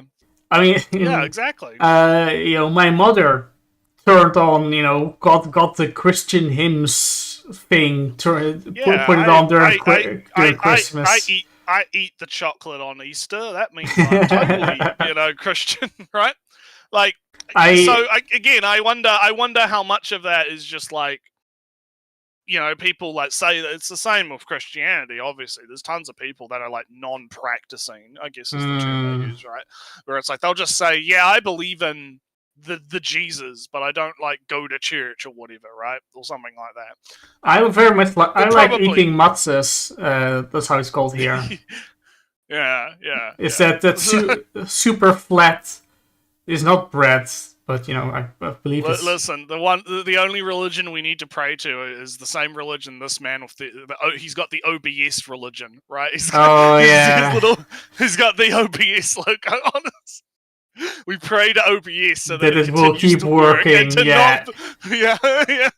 That it doesn't randomly crash in the middle of the scene for some reason. Yeah. Like the Omnissiah from 40k. We have to pray to the machine spirit of OBS so that it doesn't crash. This is an OBS ritual. But anyway. In the same survey, they found that 70... not very devoted, blah. Yeah, they'll claim that they are, but they're not devoted. 8% identify as not really religiously devout, while 69% of the population identify as belonging to no religion. Shintoism is a religion in Japan, but it's not the religion in Japan. Compare this to my home country of Malaysia. Islam is the... Yeah, those countries are very Islamic. Very, very... These are the countries where if you fucking, had God... in your League of Legends, you might have some problems because they have issues. Oh yeah, Muhammad is a attacker in your MOBA. Yeah. Yeah, but anyway. The country. It's quite literally written into our constitution. The Malay identity is so intrinsically tied to the Islamic identity. The idea of being a good Malay man just means that you're a good Muslim dude. As long as you keep up with your 5 prayers, fast in the designated months, and pay your alms on time, Malay society will consider you a good person. And this association of Malay culture with that of the Muslim identity is so inseparable nowadays that suggesting a Malay can be anything other than a Muslim will land you in serious trouble. I'm not gonna go in depth here, obviously, but... Yeah, you're probably gonna worry about your own fucking safety, mate. Doesn't that say something though? This does sound... His experience in this sense isn't that far removed from the white Christian American. At least back in the 90s and 80s, I would say, because again, nowadays I feel like the Americans have mellowed out a little bit on that. Yeah, they're not quite as fucking militant about that shit. I mean, obviously, it depends on what part of the country you'd go to, right? Like, I'd assume the South is probably still quite a bit more religious than other areas, but overall, the vibe, right, that I get from the Americas right now is like, yeah, they're not quite as evangelical as they used to be. Yeah, but I was more commenting on that. Well, we kind of assumed that he was a white boy in America. Yeah, a little bit, yeah. But it's because he is exuding the same kind of thing. Yeah, like, that the was same like I was sort of going to. assumptions. Yeah, that's what I was going to say, because in Malaysia, the religion is as monolithic, as assumed as it kind of is in America.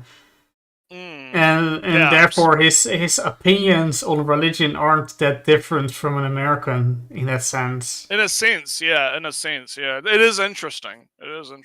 Sorry. Just know that religious identity is a very hot button issue in Malaysia.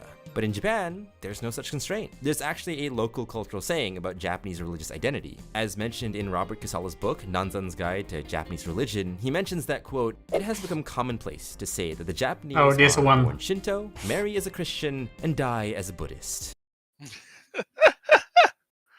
Yeah, I mean, yeah, I guess. And that's fine. I don't, there's no problem with that, I guess. It's all culture. It's all culture, yeah. What this means is that, on average, a normal Japanese person will experience some kind of ritual from these three religions at least once in their life. Being religiously exclusive is very rare in Japan. It's actually more common to pick and choose aspects of other faiths that you're into. For example, in a paper by Jesse Lefebvre, who the fuck puts a V in front of a B in their name? In a paper by Jessie R., she says that in the mid-1990s, the number of Christian-style weddings, ceremonies that take place in chapels or churches with fully ordained priests, actually surpass the number of Shinto weddings, and have increasingly become the wedding style of choice for many non-religious couples in the greater Tokyo area. And this is mainly down. I mean, it also kind of is probably similar to the KFC effect, right? Where it's like, oh yeah, the West brings this cool thing. It looks cool. It looks cool. We'll looks have it on tight. Christmas. Tight suits, Yeah. Cool suits. Yeah, KFC will do a big promotion on Christmas. Big, you can get big chicken. Japanese fucking love it. Yeah, hell yeah, pre-order your chicken. Wait, is it? Right? Oh wait, was it religious? I guess. All right, all right, whatever. Pray to the Colonel. Yeah, pray to the Colonel. Oh yeah, I'm totally religious. Oh, you just get me married.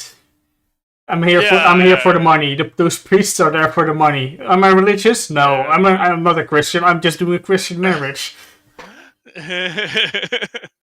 All right, let's keep going. The vibes. Just like in my Europe in anime video, check that out if you haven't already, whatever the Japanese saw in popular foreign culture that they thought looked good, they wanted to imitate. Now, this video is about killing God and not niche wedding trends, so let me put things back on track. This religious flexibility is a huge reason as to why Japanese storytellers don't seem to mind the concept of deicide. Being non-religious in Japan doesn't mean that you hate religion. It just means that you're not particularly attached to any which one. In the same paper that I mentioned, it says, quote, "Non-religion is not the rejection of faith, but rather the vicarious and affectionate way a Japanese person engages with it." Japanese storytellers aren't trying to offend other people when they kill God, capital G or otherwise, but rather they just see it as a way to tell cool stories and explore narratives they couldn't before. Holy shit, he summed up the whole fucking video in a 10 minutes after we already said the conclusion, 30 seconds in. Yeah, he's like, yeah, that is pretty much it. It's not a cultural thing for them, therefore they have no restraints or no. And I feel like this video, like, to criticize the video format itself, right? Because he brings up the Malaysia thing, but he doesn't really go into it. Like, he just says, "Oh yeah, Malaysia is Islamic and it's like hyper religious compared to Japan." Okay. Would you like to maybe talk a bit about that? Maybe actually examine those differences? Like, what does happen if you betrayed God in something in Malaysia? I assume it wouldn't go well for you, would it? So maybe that could be an interesting topic to talk about. Or are you too afraid yourself to do that? Right? Like, and maybe what does that say about, you know, the differences between Malaysia and Japan, right? Because that's actually an interesting topic, because obviously we always hear about, oh, Japan versus America, right? Japan versus maybe Europe every now and then, depending on what anti-tuber we're watching, right? Not very often do we have Malaysia come up in these conversations, right? Maybe it'll be interesting to kind of explore that, but he doesn't really. He just kind of, it feels like he just kind of brings it up to bring it up, right? And it doesn't really go anywhere. I don't know. I think this. How much longer is the video, Nrewtsew? 2 minutes. Uh, We'll probably see the end screen really soon. Alright, let's play it, because I was going to talk big conclusions. Alright. Let's save it for a second. Christian lore beat the shit out of Zeus? Hell yeah! But the anime looks like shit though. You want to see militarized lesbians fight a god who's trying to wipe out the earth and start anew? Oddly specific, but here you go. Or you want an anime where capital G God is actually a Japanese high school girl whose every whims and wishes needs to be met. That's not Haruhi. Haruhi isn't that. You wipe everything from existence for being too boring. Please tell me Haruhi references are still timely in 2025. I'm 26 this year. I don't want to feel older than I already am. Now, I'm not here to tell you how to feel about this trope. I'm just here to explore. Religion is a complex topic. Oh, the problem is you haven't really explored, though. That's kind of the problem. Yeah, that's what I'm saying. That's what I'm kind of saying when I'm talking about the whole, like, hey, it would be interesting if you actually talked about the Malaysia thing a little bit, because that is an actual interesting experience that isn't very common in this space, right? Like, that perspective is actually very rare, but because you haven't actually really explored it. All you've really done is go, okay, Japan, different culture, the end. Yeah, but right? Also the thing is that what the experience, or well, say the culture that he put on in this video is no different from an American's. Therefore, if that is his part of the problem. if that is his angle, I don't really want to hear about his Malaysian experience, because it's just the same as the American experience, and I already know what it is. I guess, yeah, and that's part of the problem, right? Like, I would be way more interested in hearing a more uniquely Malaysian experience than I would be hearing American experience number 2.5 million, right? Right? You know, it's almost like me, like, you know, talking about like a Kiwi perspective, right? Like, I would rather talk about, like, okay, because down here, religion is, you know, we have a lot of religions down here because we're a multicultural society in a sense, right? We have a lot of, you know, you've got, you know, I believe Christianity is like the main religion down here, but there's plenty of, you know, mosques and, I mean, hell, even where I'm at, there's a lot of like Korean Christian, you know, churches. Also, of course, there's the whole semi-forced exodus from the European countries to New Zealand and Canada and whatnot, and all those different cultures from that era that was brought over. A lot of people coming down. I mean, my Dutch side came down after World War II, mostly because there was no work.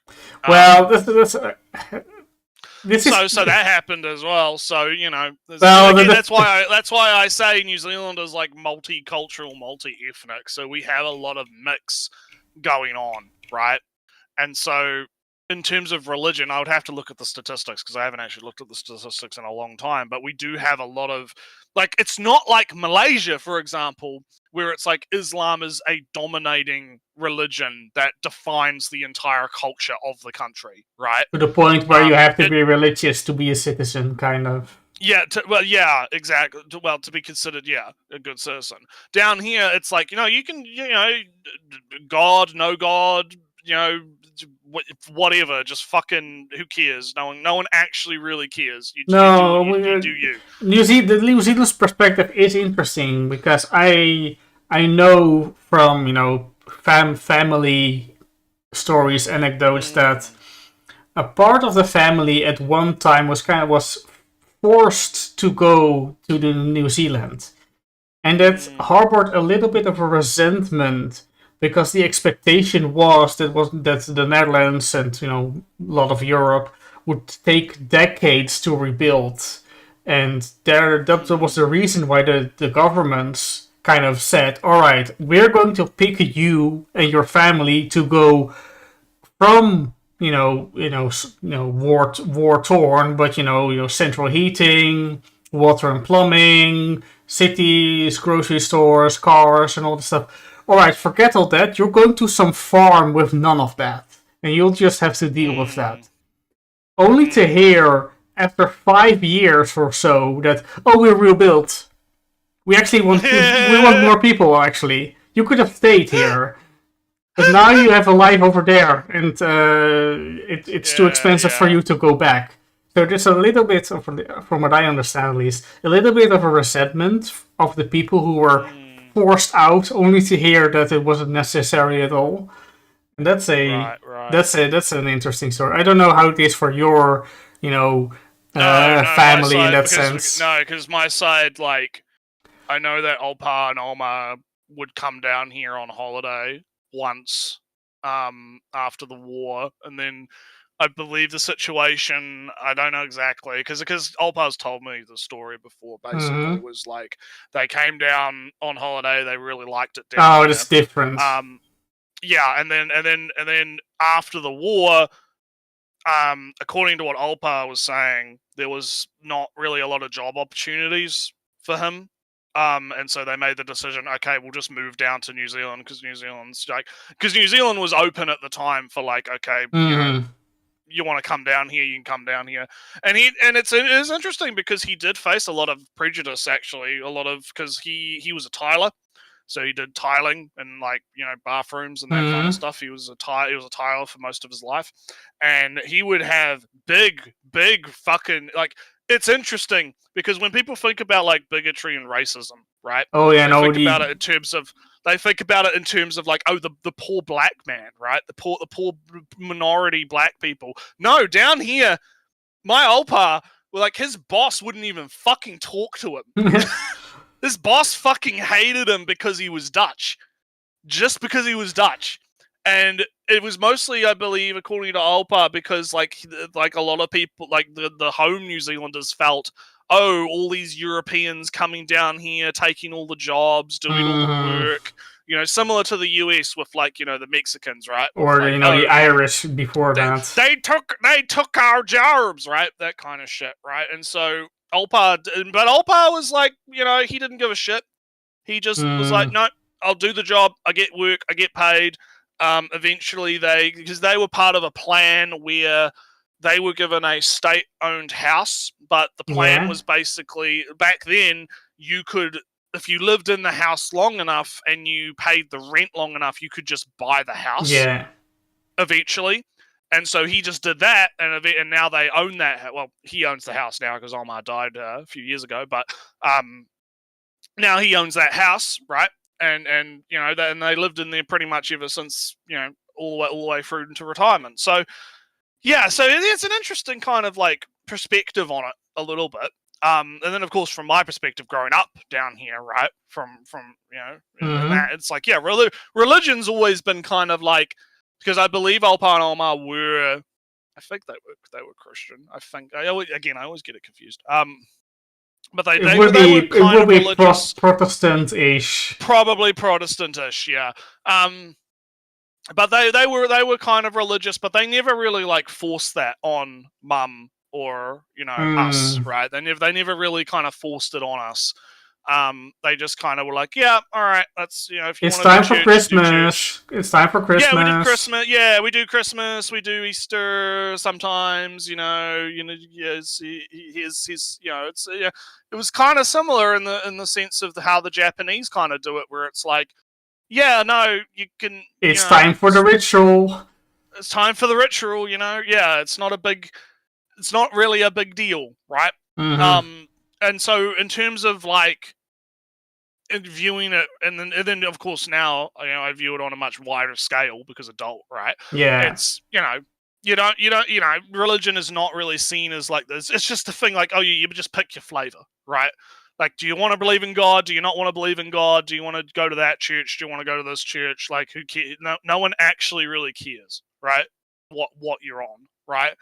And so, but again, coming from that kind of background, that's kind of why I clash with the American perspective of, oh yeah, religion is so sacred, right? It's this big thing, right? You can't offend the religion or whatever. Similar with Islam, right? It's like, oh no, you can't. You must, big adherence to the thing, right? It's like, no, I don't really give a fuck. But anyway, we've kind of got a bit off. Yeah, I mean, I wanted to. I mean, my one connection to New Zealand is that I had. Well, his story was. I mean, it was. I reverse. Yeah. Talk. Not too long ago, like last summer, the family from New Zealand came over.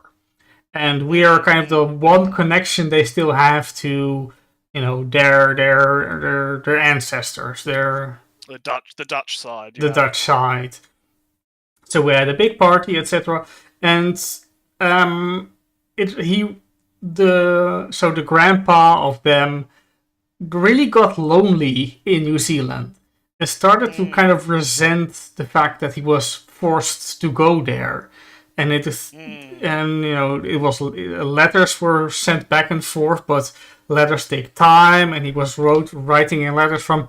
I feel kind of excluded now, when he was sent the letters back from, because he wasn't really part of their lives anymore. And it's kind of what do you expect? You're on the actual other side of the world. But that is the experience that I understood, that people did get resentful for being forced to go to the other side of the world, to go to a place where it was just not as modern as they had in the Netherlands. Where, this family, their story was that they had a farm, cow milking. We drink a lot of milk here. And they were shipped off to New Zealand, and there was just no dairy industry, no efficiency in it at all. So their, grandpa started a dairy farm thing, super duper efficient, because they had to compete with the other Dutch dairy farmers with all the milk that we all drink over here. And he started a successful business or industry, or sold the patents or something, and he made it work, but always with the missing the connection that he once had, and knowing that he never really had to leave at all. Right. And that's my perspective on it's my Dutch perspective on New Zealand or whatnot, and all interesting perspectives other than just. So the TLDR is fuck religion. Yeah. Nah. We're fucking around. Another god denied. God denied. God slain. Slain the god.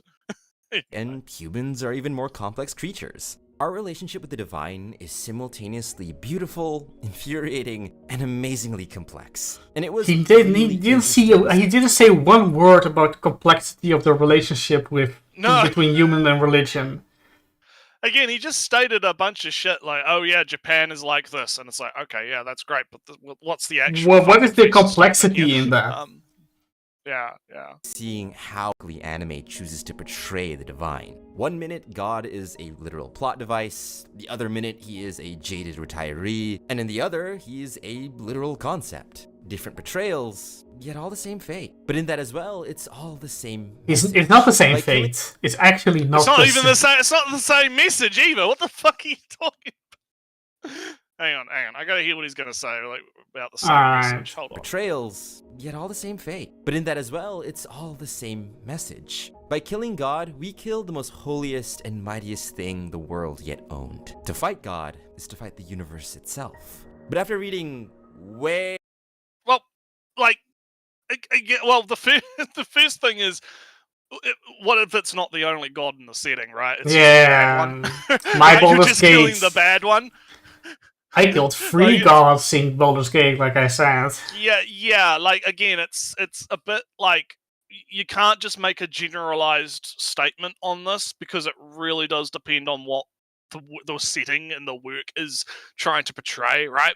Like, yeah, if you're killing like the one true god in the setting, like I would argue a lot of those types of things don't really ask that. Okay, well, what happens now, right? After you've killed God, but at the same time, it's like I feel he's being a bit reductive, just a little bit, right? He's been a bit like all of these things are the same, all of them have the same message, all of them have the same ending, right? And it's I don't really agree with that. I'm not sure if I'm on board with generalizing all of these portrayals of the divine, as he would put it, right, as being exactly all the No, same. they're I feel like absolutely. there's some, It's I feel there's some nuance here. There's a bit of it's kind of self-evident. We don't even have to waste words on it. It's not true. Also, yeah, 5-0. I was kind of referencing that. I just know the concept. That's why, on the screen I have another god denied. I suppose I should have said another god rejected. One more god rejected. That was the reference I was going for, but through cultural filters and memology, where the idea transformed into the form I got. Let's finish off the last seconds. Yeah. Way too many papers related to theology for this video. I'd say fighting God is the most human thing you can do. It's common for us humans to let the universe take its course and wash over us. But the bravest thing you can do is to defy fate. That when the universe tells you to bow, break, and bend, you look straight into that void and say, no, I will not bow, I will not break, I will not bend. And that's what this trope is. Not stories of God killing for the sake of it, but tales of humans taking hold of their fate, challenging their destiny, refusing to bow when broken. To fight God is foolish. To fight God is insanity. To fight God is to fight fate itself. But to fight God is to be human, to challenge one's fate, and to be the change one wants to see in the world. To fight God is not the rejection of faith, but the acceptance of being human. Alright, guess this profound message was completely unrelated to the whole video. Yeah, I'm just gonna... Okay, yeah, it's the end of the video. Yeah, we're done. Yeah, I'm kind of like... It was just not related to anything that he said. I think his problem is he, like, doesn't actually say a lot in this video. Like, it's just a lot of platitudes, right? It's a lot of, Japan, Japan, here's some statistics, here's a paper that I read about it, here's, da da da da. It doesn't feel like there's any pin put in the point, right? Like, there's no, like, real exploration of, okay, what does this actually say? Like, it's similar to the isekai topic, right? Like, we could have a discussion, and we have on the show, like, the last video we covered, right, was, okay, how does why is isekai a thing? How does it relate to Japanese society? Here's a bunch of evidence for the point that I'm trying to make about how this is why isekai exists. Maybe we shouldn't be so dismissive of it, right? And we should actually examine the factors that go into why such a story would be appealing to people in Japan and also abroad, right? That's a lot more interesting. There's something to chew on there, right? You can actually have a bit of a conversation about it, and we did. Whereas with this, there's not really a whole lot of a conversation going on. There's not really a whole lot of, it's just, Japan stories. Oh, sorry, the phone's going off because, as it does. Japan's, killing gods, and that's a thing, and that's what happened, right? That's it's there's no it doesn't feel like there's really a point here, I guess. And there could have been, because he could have been like, okay, let's examine why maybe Japan has this obsession, quote unquote, with killing a higher power, right? Killing something that's greater than oneself, right? Going for that kind of angle in the narrative, right? What is the thing that kind of caused this to become such a trope? Could it have something to do with maybe even and I'm just pulling this out of my ass, right? Post World War II, right? When Japan had to do a great reunification, a higher power, the Americas, comes in, starts doing big oppression, starts saying you have to start doing things this way. This is different from the way you did things, but you have to do it this way now. Or the thousands of little cults that are all over Japan, and like, what if any of them took control of Japan? That would be really bad. We dropped the literal sun on you twice. You must fucking, obey us now, right? Maybe that has something to do with the Japanese perspective of wanting to take down a higher power and be able to do, the liberation, right? The drums of liberation, as it were, right? Like, why is this a thing? There is actually interesting, angles you could have taken this kind of video, but this guy is very surface level in his observations, right? He's very much just kind of sitting on the surface of a much deeper pool that he could have dived into, but yeah, it's a bit disappointing. It's a bunch of wasted potential. Except I don't really trust him to work with that potential. Not recognizing that killing gods, challenging fate is just this thing of all fiction almost. Even if it's just your romantic shows, it's about things not meant to be, but chance encounters and whatnot. And fighting fate, or just this was fated to be, and oh no, she's off. I have to stop it. I have to stop the plane, the train, the boat, the thing, the thing. Oh, I'm not going to make it, but through effort and sheer will, they make it. They stop the train, hop on the boat, and all that stuff. It's a thing of all fiction. Yeah, I'm just very disappointed that they didn't recognize that this is a thing in the Western fiction, also in the Elder Scrolls, in what other games did I mention? Baldur's Gate. Yeah, and maybe even what is a big corporation than a god. Cyberpunk, include Cyberpunk, whatever. It's I'm not going to take back my every time I called him a white American boy, white Christian American boy, because that was still his perspective. I don't really feel that he gave any different perspective than your standard Christian American that didn't know any other religion. All right, he's a Malaysian.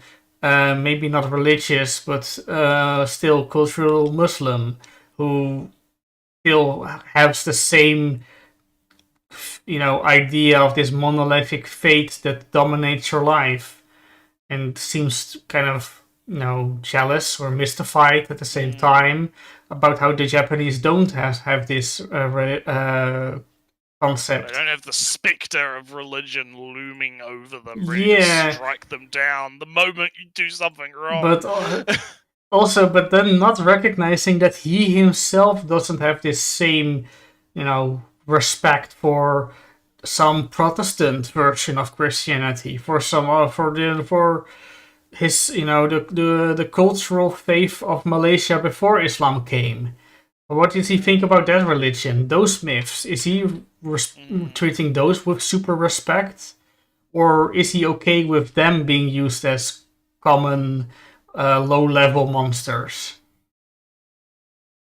I would be disappointed if I didn't, if my expectations weren't low. All right. Wow. I guess it's time to move on from god killing to anime killing. We can talk about some of the enemies. Yeah. Semu. Yeah, Goku fighting a god.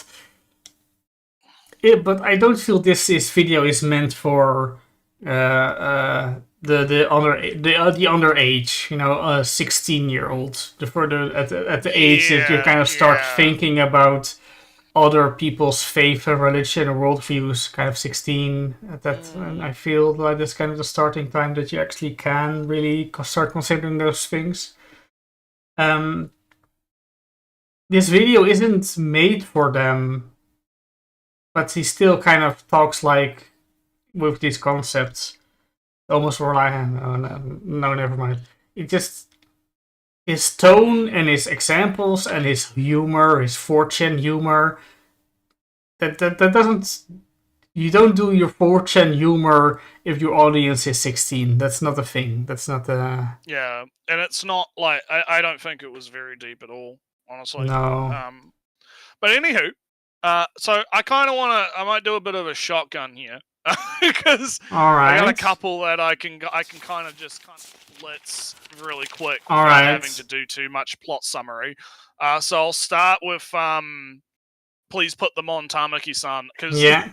I am very close to dropping. Ooh, I was kind of my expectation was slightly, or no, I was slightly up from last episode. The stocks went up. I'm gonna be real. I was like skipping through that shit. Ooh. And that's not a good sign. Because I was like, yeah, I already know what's gonna happen. I already know what's going on. I already know the punchline. She goes to class. You know, she's like, oh yeah, you have to change them whenever, right? And then she uses her ability to like turn back time so the wind can blow at just the right moment. So her reading the Korean fucking poem can be extra immersive or whatever. Yeah. Right? And then she's like, you better put those underwear on me right now. Oh no, he didn't put them on correctly, so they fell off again. Oh no. And yeah, I just like predictable, just kind of boring. And it's weird. It's weird for me to be saying this, right? Because you'd think this would be right up my alley, right? It would be right, right up my cup. Your loot But alley. I don't know actually, like, I haven't quite, I don't know if it's just because I don't like her as a character. Like, because again, I think she's a bit of a bitch and a cunt. So I'm kind of already going in with like a state of, yeah, I don't like this girl. Fuck her. I'm not invested, I guess, right? Because there's not like a I'm assuming like perhaps eventually there would be a romantic angle and she might like stop being as much of a cunt to him and like she's like growing on him and all this kind of stuff. But I don't feel that. Like, it feels way too kind of like she's up her own fucking ass, right? Yeah. And that kind of triggers me a little bit. And so I'm sort of like, I'm already going in like, I don't like you as a character. I'm not enjoying watching your interactions with this guy, right? Because I don't like you as a character. And that's sort of making me a bit, yeah. So yeah, I might drop this next episode if something fun doesn't happen, because I'll be real, I'm gonna do the argument that I don't like to say. I can get my lewds elsewhere. There is no shortage of finding good lewds out there. You know, I mean, I'm watching that short show, the Android sex doll show. That's got full on fucking nudity in it because it's being published by a hentai fucking site apparently. So, you know. Professionals have standards. Yeah. I mean, like, I wouldn't say it's necessarily bad. I do think the animation is a bit basic, I guess. Like, it's well drawn, right? It's well drawn. But it's not like Sakuga or anything. It's just kind of basic. It's not like it's terrible. I think it is solely just because I don't like her as a character. I think that's literally I kind of feel that more so. Because I kind of expected this dynamic from the beginning, just from the poster. Yeah. All right, so he's going to be bitchy and kind of mean and unreasonable, but there's going to be progression, and it's you could say, oh, I expected this. It's predictable, but I'm looking more forward towards the end, where this relationship becomes somewhat more equal later on and that stuff. I guess my problem is am I going to be able to fucking put up with her being a cunt for like 11 episodes, and then on episode 12 she comes around? You know what I mean? You know what I mean? Like, am I going to be I don't able to know. put up Maybe with it? it's my tolerance for the romantic genre or something. I don't think. Yeah, I don't know. I don't know. There's just something about it that's like I'm not into it. I'm just not into it. So we'll see how it goes. I'll give it one more episode. You know, 3-episode rule. I'll give it one more episode. But if I'm not feeling it, I might just fucking drop it. Yeah. Fire Force. It's more Fire Force. There's not. Yeah, I'm just kind of like shotgunning. Yeah, shit go right ahead. now, right? Just I mean, ignoring your order. Here's this Kaiji anime in the middle. Yeah. Not watching it. Ignoring. No, ignoring your order or whatever. But let me just shotgun the ones that I don't have to like say a whole lot about, right? So Fire Force, I don't have to say a lot about because it's basically just the guy's been kidnapped. The eye patch guy uses his link telephone fire thing or whatever to tell Shinra, hey, we're gonna put a fucking insect in your guy. You better get down here right now. And so that's basically it. They were like the whole episode is basically just set up for that, right? Like, oh yeah, we'll just run. Go down, fly away, get down there. Yeah, setups, big setup, big thing. There is a little bit of interesting stuff where you have the mind control girl and the eye patch man. Is he actually convinced? Is he mind controlled? His brain is filled with, you know, big faith, big conviction, he seems like he's on board, but is he on board? So there's some interesting stuff going on. It's just like this episode it's not worth doing like a full plot summary. It's just literally like, more Fire Force good. And then I think I'm just looking at I guess we'll move on to Kowloon, not because I watched episode 2, but because I watched episode 1 and I haven't watched episode 2, so I'll just spit my opinion out and then you can continue. I'm hooked. I'm interested. The ending of the episode where it's like she goes back to the tea house and you have that like flash of the ruined tea house, right? Like, ooh, what's going on here? That's interesting. that's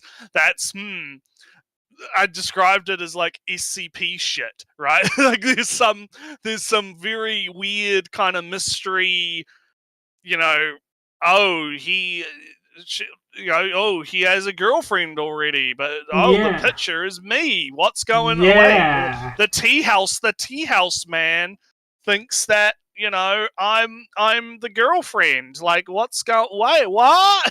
Yeah, so I'm keen to see where this goes. I'm already hooked on episode 1. So I guess if you want to talk quickly about episode 2. So episode 2 is I mean, you're going to watch it, so I can't, you know, give I'm going to watch it probably later. Yeah. You don't have to be worried too much about spoilerinos, but me, yeah. All right. So keep it in mind. Episode 2 is all about who is she? Am I she? Am I me? Am I a person? What am I? All those questions are being asked, and there are some answers given to that, Nrewtsew. The question of who is the person in the photo and who and I are getting some answers, but it's also, you know, you get your answers, but what does it mean? How did it come to this? Why did this happen? All that kind of stuff. And the mystery of that goddamn triangle cuboid thing in the sky, prism in the sky, keeps continuing from, it's shining brightly tonight. But what the goddamn is it? What is it? Why is it there? Why are we talking about nostalgia for a place that is existing now? And it keeps my... I'm less convinced that this is a simulation of some kind. But there is some... aliens landed 5 years ago. That kind of reveal going to happen. Oh yeah, aliens. That Yeah. happened like 10 years ago, dude. Nobody is thought. Why would we mention that aliens landed? Everybody knows it. That kind of that kind of vibe.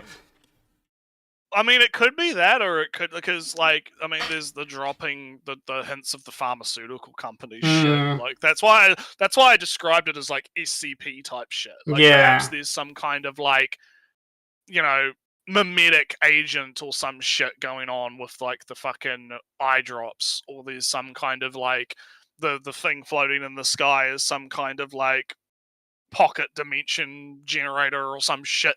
Like, again, there's interesting stuff going on, right?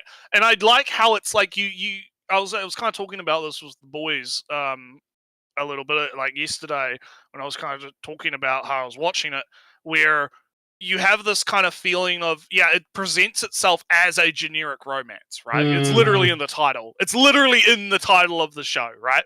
It presents itself as this romance, and throughout episode 1, right, it is like presented as, oh look, here's these like funny interactions, like typical stuff you'd see in a romance kind of anime. But there's this undertone, right? There's this undercurrent that something is wrong, right? Like there's something weird going on, and I really fucking like that. It's really interesting. So I suspect that's probably just continued in episode 2, where you're getting the focus kind of shifts away from herself, kind of, because we get some answers on her. But then, to spoil episode 2, so the Doctor makes an appearance, an actual, character meets. She meets the Doctor in person. You see him in person, and he's typing on his computer, and some suspicious things appear on the computer, and then he says some suspicious things to himself when the characters leave. To himself, he says some suspicious things, and that prism has still no explanation at all. So, oh boy, things are going on. Yeah, and like I said, it's interesting. I think there's a lot going on. There's like I like the fact that there is something. There's an undercurrent, a mystery to be solved. It makes it fascinating. The Miku who can't sing, I don't know what one that is.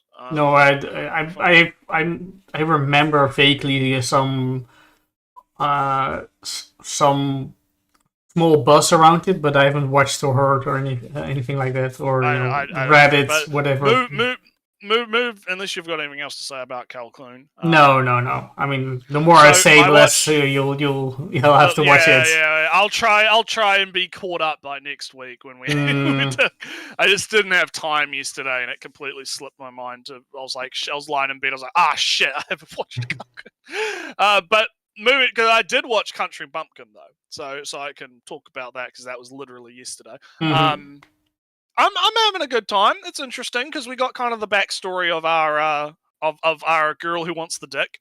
Yeah, more backstory for more characters. Everyone wants his dick, but in different ways. Yes. Yeah, they want his sword. Yeah. But she, we get the backstory of, she shows up at the dojo and he teaches her swordsmanship. They go to like the dojos fight another dojo, sparring, right? And she realizes, wait a minute, his swordsman stuff is way better than this other dojo. I just assumed all dojos were learning the same stuff and we're just as good as each other. Because he just say, oh, I'm just doing some simple basics. Oh, everybody knows this. Yeah, and apparently, this is just some simple shit, man. It's nothing too fancy. And then she fights someone else, and it's like a fucking it's like beating a child. It's like beating a toddler to death, right? And then the other dojo sets they take her like hairpin, and they're gonna beat the shit out of her. But he shows up and his big big thing. And the teacher of the other dojo is like, those fucking stupid students. This fucking. You fucking lost, you losers! You're losers! You lost, a lot of you! You suck! Oh, God. So, Well, yeah, we'll talk about Orange Haired Girl. I haven't watched the episode yet, but Or episode. well, I watched the first episode. Yeah, it's only episode 2. I don't Yeah, believe episode 2 comes out today. Yeah, too short of a notice. Who's the artist? I don't know. No, I don't know. Look it up on Manga Dex, because it is on Manga Dex, but there's not a lot of chapters translated. But moving back onto what we're talking about, Country Bumpkin. Yeah, so we get to hear we get the backstory of our girl. She goes, becomes a captain because she's like, I need to get this guy, this fucking savant, this genius swords tutor out of this fucking country bumpkin and into the city. We need him to teach our guys swordsmanship because she goes like to do like the assessment for the knights or whatever, and she realizes, fuck, even these knights are trash. Yeah. Can't you do swordsmanship for shit? God damn it. We need this guy. We need this man to teach these guys how to actually fucking fight, right?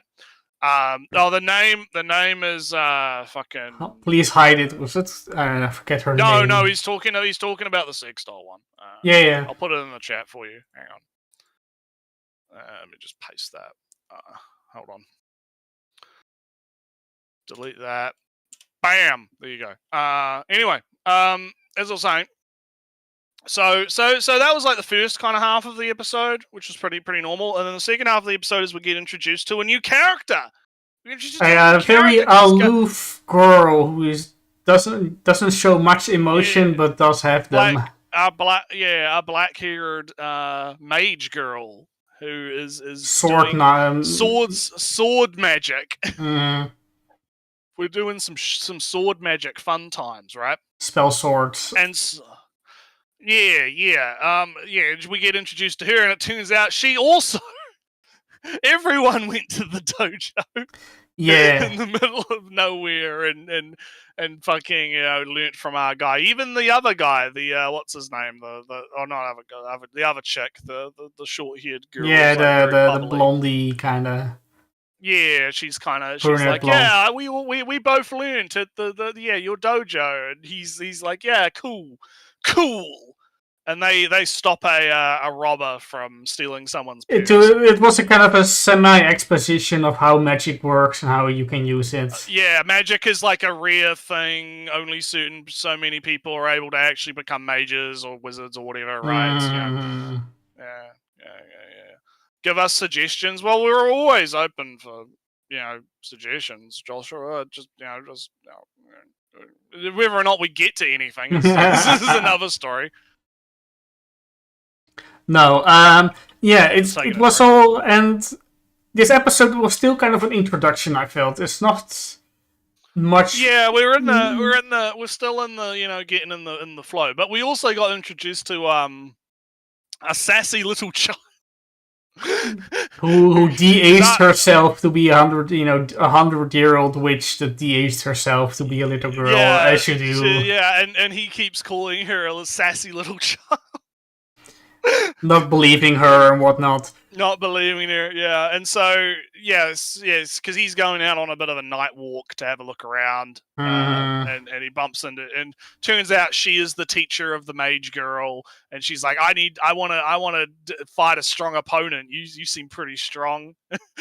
And so they're getting in. So the end of the episode is leading into the next episode. It's going to be mage versus sword. Who's going to win? Let's see. Can our man beat magic? Sort that out. Yeah. I did find it funny where he was, being led around the city, and he was like, "Oh, shouldn't we be in the north where all the, the big temple and the palace and whatnot is?" "Oh no, those are only, tourists from the middle of nowhere go there." I'm like, but I wanted to go there. I'm from the middle of nowhere. It was kind of cute of him too. But I'm a tourist. I want to see the big buildings. That's yeah.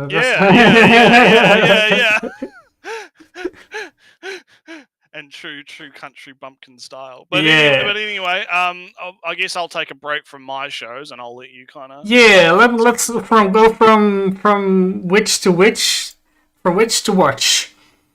So, second episode. I kind of misjudged their ages in the last episode. I mean, they say it in the beginning of the episode and then you forget. I thought they were older than they were. They're still, first year of high school. So, I don't know. What's the first year of high school? Whatever it is. I don't know, whatever, yeah. Youngish. They're youngish. So, they go to school and Nico, that's the witch's name, has a funny running gag joke where he says something unassuming in a sense. Something, relationship unassuming.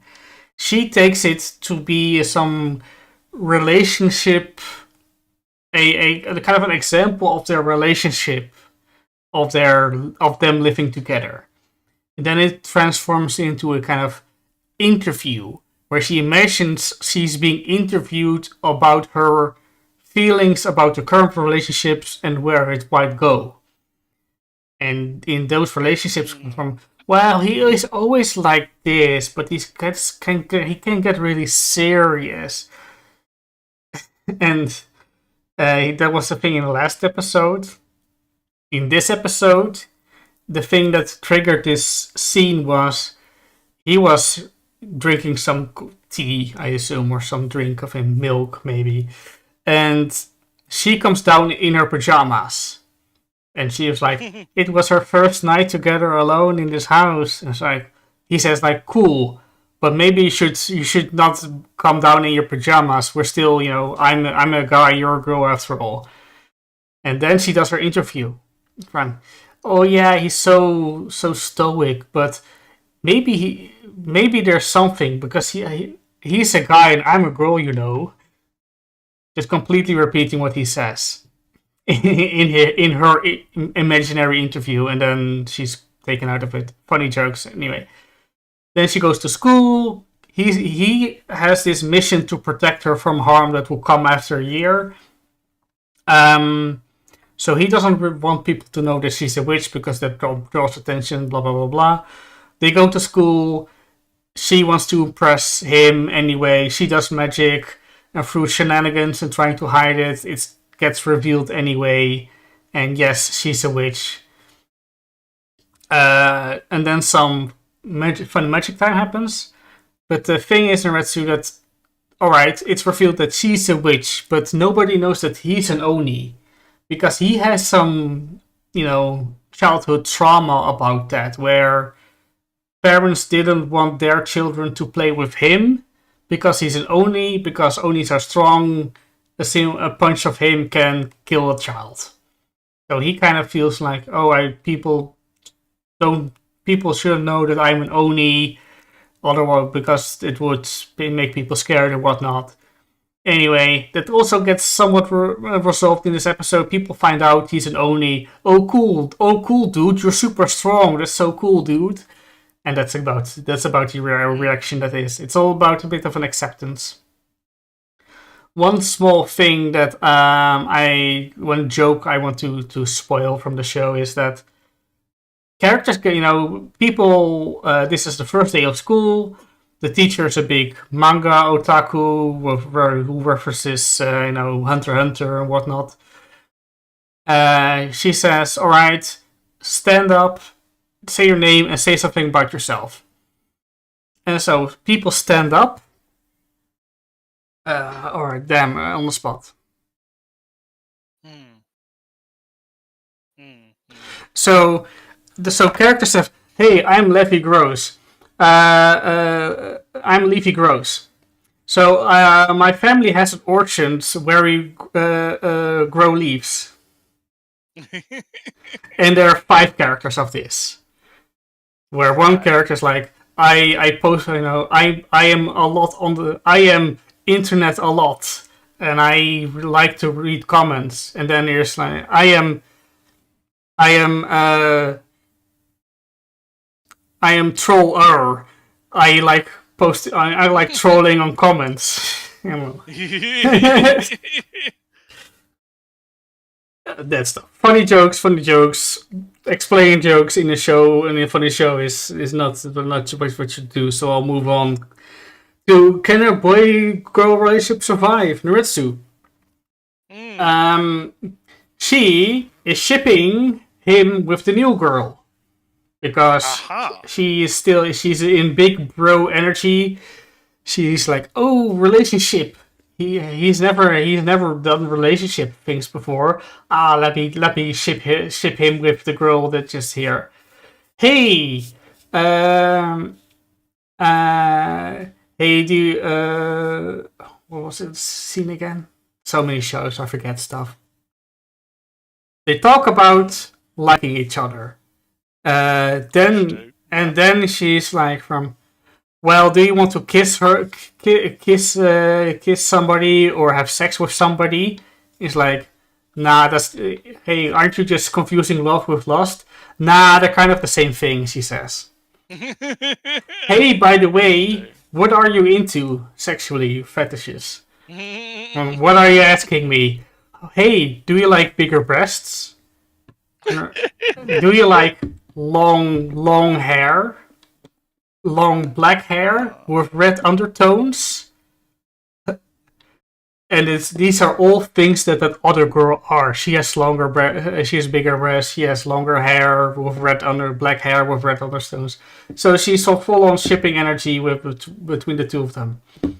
And yeah, they would both kind of need it because they're both awkward in a sense, and they do a big shopping. They do a bit of touchy. He puts some necklace on her. That means that he has to go all around her to put a necklace on and whatnot to take a picture of her cleavage because that's necklace for cleavage, and she comments of course on that she's dressed erotically because there's a bit of cleavage and whatnot and all good stuff. I'll do a quota for one jokes I explained from each show. So it's not just his own family, our main character's family, that's kind of shipping him and the blue-haired girl. It's also her family that is shipping her with our main protagonist. So he is in the car of her brother. He's like, "Hey, brother-in-law, how are you doing, dude? Good, good stuff? Hey, you should come by more often." It's like, "Nah, it's good. Thanks for bringing me with the car. It's all good, dude. Hey, too bad I couldn't go out with you on doing some anime merch. I have to go to work. I have to be beat up upper management. It's the corporate life for me." And then he rides off. It was a funny joke how he's so cheery and says, "I'm going to beat up upper management. Corporate life, you." Funny jokes. I thought it was funny as somebody in the somewhat corporate life. Right. Should we keep the sex bots? I watched the first episode. I thought it was more interesting than I kind of expected. As a little bit, yeah, because to kind of first off, it's a 12-minute show, so it's a short show. Which actually I don't think is a bad thing necessarily. No, it had it had more in it as story and ideas than for a 12-minute episode, it was pretty fucking dense.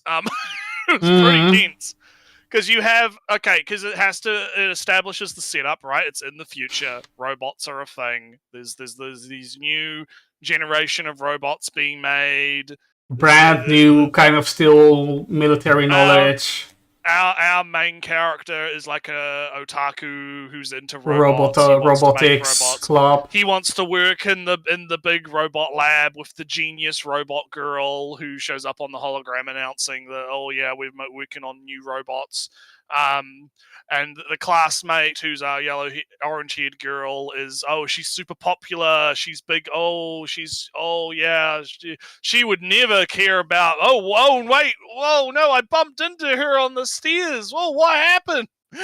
And Well, it's more I like saw it her was. panties. Oh no! It was more that he fell from the stairs and she just crouched, and could just look up at her panties. Yeah, but she doesn't seem particularly caring about that.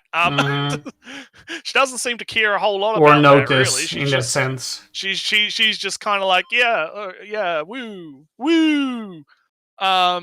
And so so things continue. He goes home. I believe he has a big titty big titty landlord or whatever who's like, oh, I'm taking care of you, after your parents, Hey, but everything's on the way back fine. home, there's there's a There's fire like a big there was a big fire, a big explosion in over town. I hope you're there. okay. Yeah. And then basically he gets to his apartment, and who's there? Is that my classmate? Is that the orange-haired girl? What? And she's like, hey, look at this. Oh, this is what, a manual for oh wait, and she opens her coat, and yeah, she is fucked up. Her leg falls off. Her outer skin is gone, and it exposes her robotics.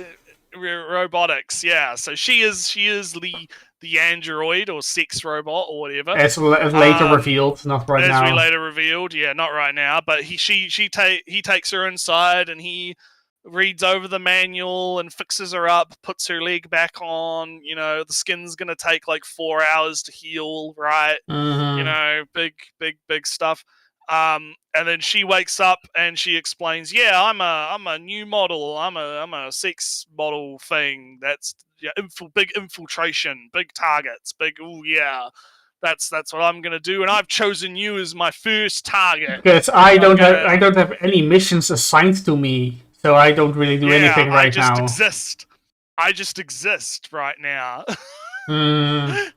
And when I got, but what happened was when she got home, my house just exploded.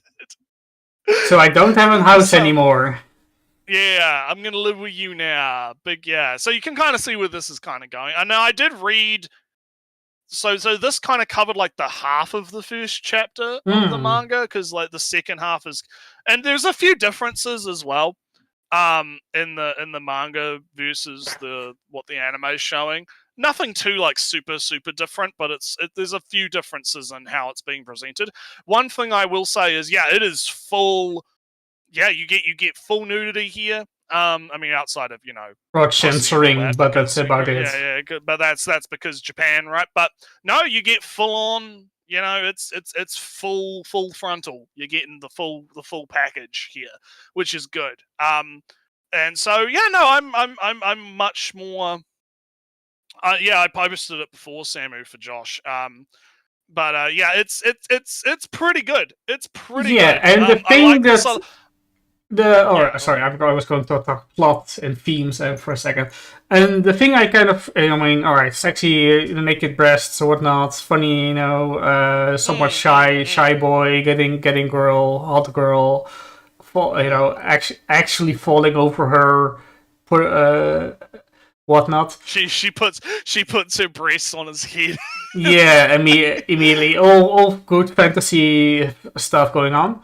I thought there was kind of some identity and purpose theming popping up, where the girl who does the announcement doesn't do the announcement herself, but a robot person with her appearance does, and then the robot asks, "Hey, you are pretty," saying that with her own face. Why don't you do it? It's like, person, identity, perception, appearance thing going on. Because we got introduced to probably one of the other So I think it was pretty good. And also sorry, I was almost done. Oh, yeah. Also, her purpose is to be a erotic sex bot infiltrator, a spy, a honeypot spy bot. But she doesn't have a purpose now, so and to it kind of feels like to robotically justify the dynamic that she's going to have. She has to put it into a context would make it a mission, and one of her mission parameters is to have sex. Therefore, follows that she would have sex with the guy that she's infiltrating. So this is probably going to come up in the episode that came out, but might be spoils. I did some small spoils for the other show. Yeah, reading the manga, or at least what little of it, because I haven't read all of what little of it has been translated, because only like a few chapters have actually been translated. Both of the colorized version and even less of the non-colorized version have been translated. It comes out that because she basically like starts mocking the guy for being a virgin, but then she turns out she's also a virgin. Now, how does virginity? She actually hasn't, because she hasn't actually had sex, right? Because she's what is virginity to a robot that is programmed to do it? So. Yes. Well, even then, she has no actual experience. She just has the programming of. Oh, I guess that's how it's supposed to happen, right? Yeah. So that's probably going to be the joke of the next episode. Is she's gonna be like, "Haha, you're a virgin," and he's gonna be like, "Well, wait a minute. I read your log files. It said 0. Well, you haven't done it either." So yeah. So we'll see how it goes. I'm keen. Now, I do think it is interesting to compare and contrast that to Tami-san, right? Because I think that the dynamic here, even though like it is somewhat similar in that, you have like this somewhat submissive male, more aggressive, dominant female, right? In the role. I think this works a lot better for me because it's not like, because she's not like an asshole about it, right? She's not like, oh, you're gonna be my bitch, my closet, right? You're gonna be, she's not being like pushy, I guess, and it's not like she's like framing him for sexual assault either to get her to fucking keep her in the house, right? I feel the dynamic kind of works a little bit better and is a little bit less, or it's a little bit more believable, I guess, in a sense. I don't know. I might have to. I'll continue watching both. Like I said, I'm giving Tami-san another episode.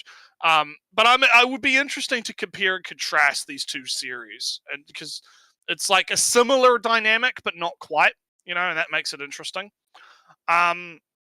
So yeah, it's pretty good. Now, one show that I did watch, I don't know if you watched it, the Yandere Dark Elf show. Oh yeah, I didn't put it up. I could. Yeah, I don't know if you had that one up or not. I was just real quick before you go. I did watch the second episode of the Witch that's going to die in a year. Ah, right. Okay. Just so you know. So I'm going to put it. I'm going to replace it with that. For if you keep talking for a couple minutes, then by the end. Okay. So the basic premise of the Dark Elf show from the first episode, which was mostly just establishing the premise, is you have Shota Boy, blonde Shota Boy, isekai'd to other world. He defeats the big demon king with the help of the party. One of the members of the party is this dark elf girl, big titty dark elf girl. And then after he defeats the demon king, oh no, he's disappearing. He's going back to reality. Oh no. And it's all sad. And the dark elf girl's like, we were going to get married. No, I wanted you. Please don't go. No. And he's like, it's okay, don't worry, we'll meet again someday, hopefully, maybe, who knows. And then he wakes up, and it's like, oh, it was all a dream. Or something. But it was, and he was like, no, that was fun. And then he goes back to normal life, but his normal life is boring, and he's there it is. Yeah, there we go. His normal life is boring, and he's going, to school, and then he comes home, his parents aren't around, typical setup, right? Typical setup. And then all of a sudden, magic portal coming through his roof. Who comes through the portal? It's the Dark Elf girl. She followed him into his world. Yay! Hey, cool, awesome. Maybe not so awesome. Oh. Well, no, because so what happens is she comes through and she is very much so. There's different kinds of yandere, right? At least you could probably classify. There's the psychopath. I'm going to murder all of the rivals yandere, Yeah. and then there is the I'm going to be obsessive and sniff your clothes yandere, right? This is the latter. She is absolutely fucking infatuated with this Shota boy, and is like, I want you. I want your dick. I want you so bad. Please marry me. Please have babies. How many babies do you want? I want your babies, right? Big SS kind of, short Shota, big energy going on in this show, right? Because essentially she comes through the portal and the first thing on her mind is, let's go, let's bang, okay? Let's do it. And he's like, no, wait. He's like, wait, let's calm down a minute here. And then but the thing is she's not like insane, because she at least goes, oh, okay, I'm sorry, I got a bit carried away there. That's my fault. It's been a while. Right. It's been a while. Right.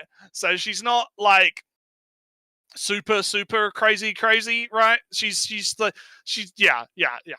little bit crazy. So he's like, okay, well, you're here now, it's not a big deal, you can live with me, it's fine, I'm not gonna worry about it, let's go. They go have a bath, right? And in the bath shenanigans happen, and he passes out in the bath, and she's like, oh, I could do thing. No. No. Stops herself, right? And yeah, it can kind of go. I can kind of see where this is going, right? It seems like it's going to be a bit more of a like light-hearted kind of yandere story, rather than she's going to become a serial killer yandere. I mean, I don't know yet. It's only been one episode. Maybe it might be, might go that direction. Who knows? But from what I can tell from the vibe of the first episode, it seems like it's going to be a lot more kind of lighthearted shenanigans. Oh, he's so cute. Oh, his smell is so good. Oh, I want to be with him so bad, kind of stuff.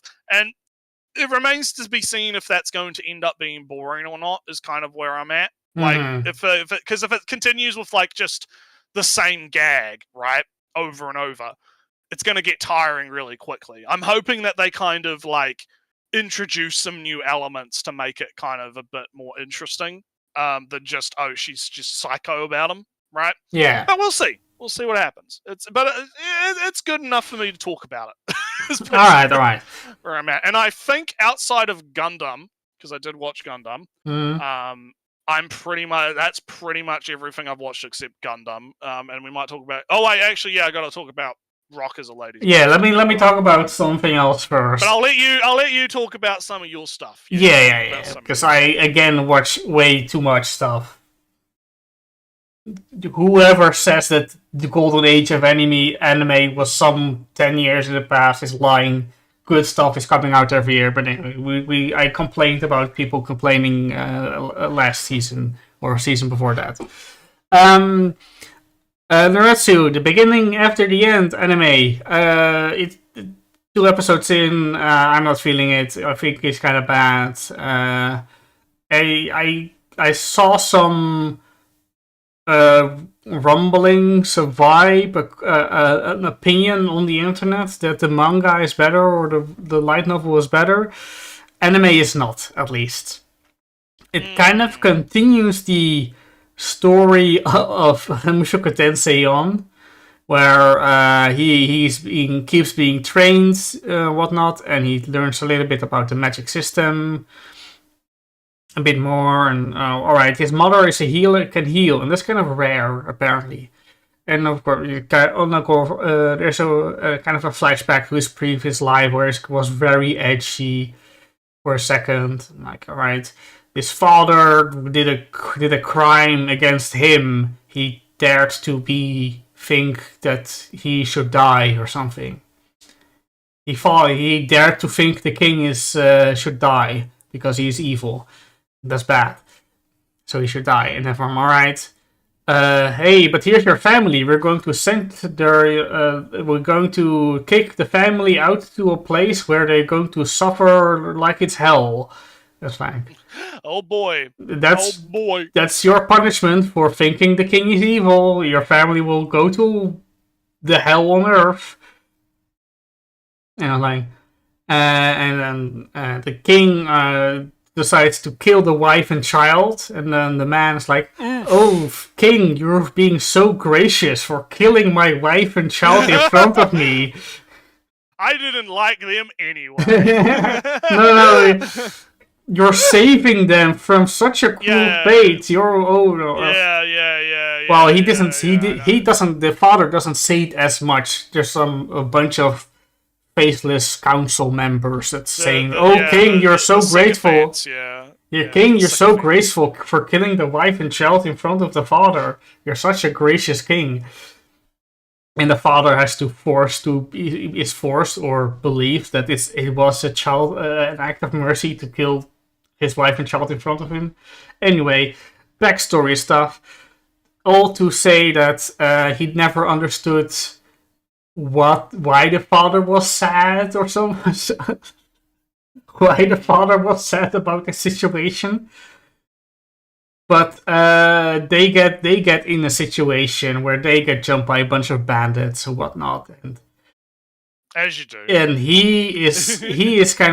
he falls off a cliff, and the family just like, "No, my child, No. you're going to die. I'm sad." And he in a shout goes from, "Oh damn, my mother and father are sad, and I'm kind of sad too. Maybe that's what the father thought when I killed his wife and child in front of him." God, that reminds me of there's like a fucking Family Guy bit where they're in jail or whatever. There's this guy that's gonna stab them, but they escape jail before the murderer guy stabs them. So the murderer guy just sits on the bed and he like stabs himself with the knife, and he goes, "Ow! I've been doing this to people. Man, I deserve to be in here.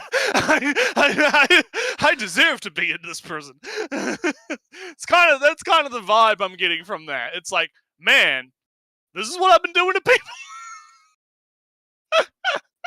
It's a bit too edgy and a man. bit too sappy at the same time.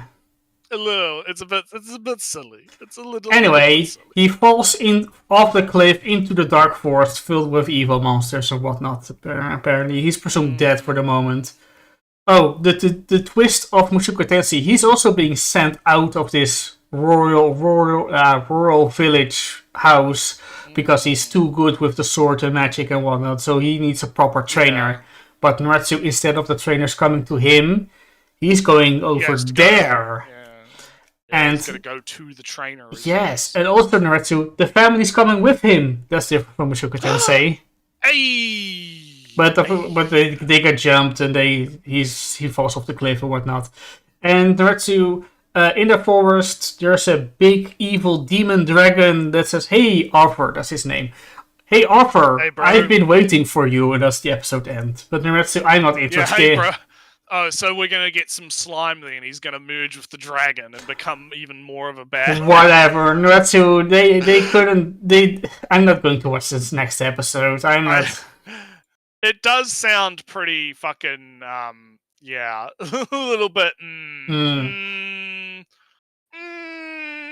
I don't know about that one. Yeah, I haven't been watching it, so I can't really. No, just believe every slanderous word that I say about it. Yeah, pretty much. So, have you got any others that only you're watching? that you Yes. wanna So, bring up? well, I guess I can. I didn't watch the second episode of the Guilty Gear because the setting, like I said last time, right? The setting is a tad too expecting you to know what it is for me to really like it. The one show, the Shaft show of the season, Nrewtsew, the assassin and the ninja and assassin under one roof. So in the year Reiwa 7, that's current year, this ninja girl went with the flow and accidentally ran away from the village, and therefore is branded a traitor and is kind of hunted by her village, her fellow village ninjas. Big village. Yeah, big village.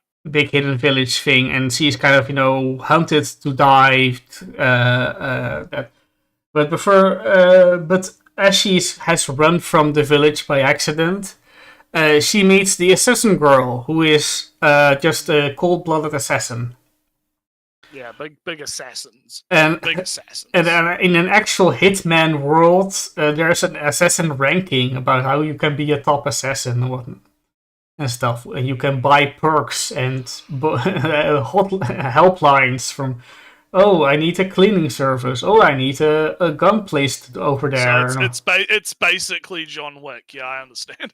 Oh, I know it as Hitman, but whatever the difference is. Well, yeah, because John Wick has the coins, and he goes to you get guns, get suits, bulletproof suits, all that kind of But shit. if you use the services, you're getting less points on your assassination. So she's kind of stuck at the ranking that she's at because she's a messy killer. And, if you order an assassination, you don't necessarily want people to know that there's a dead body. There was an assassination, yeah. So it's kind of a bit, yeah. So she's kind of stuck at place. But Nrewtsew, our ninja girl is terrible at killing people, but she can turn things into leaves, including people, dead people. So they've met up with each other, and Ninja Girl is pursued by this new Ninja Girl, Nrewtsew. She has a tiger design, all cool and whatnot, and she attacks. But then she's killed by Assassin Girl, and then she's dead. And then oh damn, what I do? Then Assassin Girl's like, oh damn, what I do with the body? Oh, don't worry, I'll just turn her into leaves. And now she's leaves. Right. This unique character design, dead, and now leaves and never to be seen again. Hey, new Ninja Girl. She has a kind of a cute teddy bear motif. Girl with teddy bear ears, hair band, and big dress, big puff dress, and a lot of chains, angled hooks on chains, and Sakuga animation, and she's dead and turned into leaves, and you'll never see her again. And so Nrewtsew, they're just killing unique characters designs the minute they appear, and that's a funny joke, I think. Right. And the episode goes on. We get a little bit more of their dynamic. They go to school. She has a school in a classmate friend, and oh wait, my assassination is to kill her father. And so then they kill her father. Next scene, the father is dead. Oof. Oh, yeah, Ninja Girl says to Assassin, oh, you're pretty heartless. And then Ninja Girl just sits down and turns the man into leaves. And then Assassin Girl says, well, you're pretty heartless yourself. You've turned a man into leaves, never to be found ever again. And that's going to be the funny dynamic, kind of. And there are 50 other jokes that I won't bother mentioning, but that's the thing. Spoil, yeah. All right. Okay, so what do we want to do first? Let's do the ladies. The ladies, the posh. The posh ladies. So where we left off was, yes, we had big rock session, and our twin tail girl is all like, that was never again doing that again, never going to do that again. I must maintain my facade of poshness, must do posh, be posh lady. But suddenly our elegant drummer girl comes in and is like, oh, there you are. Remember that thing we did last time? And everyone's thinking, oh, sex. Wait a minute, what? So yeah, we do sex. And she's like, wait. wait. you outside now. When are you going to be coming to do the session again this week? And they have a big argument. Big thing. And your Twin Tails basically is asserting, no, never again. I abandoned all that so I could be posh girl. Why leave me alone? Leave me alone. But our girl is not leaving yellow-haired girl alone. It's not. She's going to follow her around everywhere, constantly asking, are you going to come this week? Are you going to come today? Are you going to come? Are you another session? Let's go. Yeah, let's go. Another session. No. Other than that, because that's kind of like the pseudo basis for how the episode kind of goes until the end, we do get a few more extra little, tidbitty things, right? We get Twin Tails girl is learning violin, not very good at violin, has sister seems to absolutely fucking hate her. And adopted family, previous father, etc., etc. Yeah, half sister. Big problems, not good. And then we also got introduced to student council president girl. Ooh, she's big posh. Oh, I need to introduce myself to her. I have to get into the student council so that I can be big posh girl and win thing and show, fuck these rich people, a country bumpkin can, do it, right? But she gets interrupted by drummer girl, who comes in and is like, hey, this is my friend. Oh, yes. Oh, yeah, hey. And right before Twin Tails is about to do, her big introduction to get into the student council, our other girl's like, no, we got to go to the cafeteria. Let's go. No, you'll get it in my way, bitch. And so they have a conversation in the cafeteria, and Twin Tails is still just saying, no, I'm totally not doing it. It's not happening. But she notices that even in the cafeteria, drummer girl is doing heel foot pedal stuff. And it annoys her that she's doing music. Yeah. Kind of in she's doing the thing that she wants. And it's annoying because because this whole school is some big patriarchal oppression. Big internalized misogyny. Yes. Or some dumb shit. Right?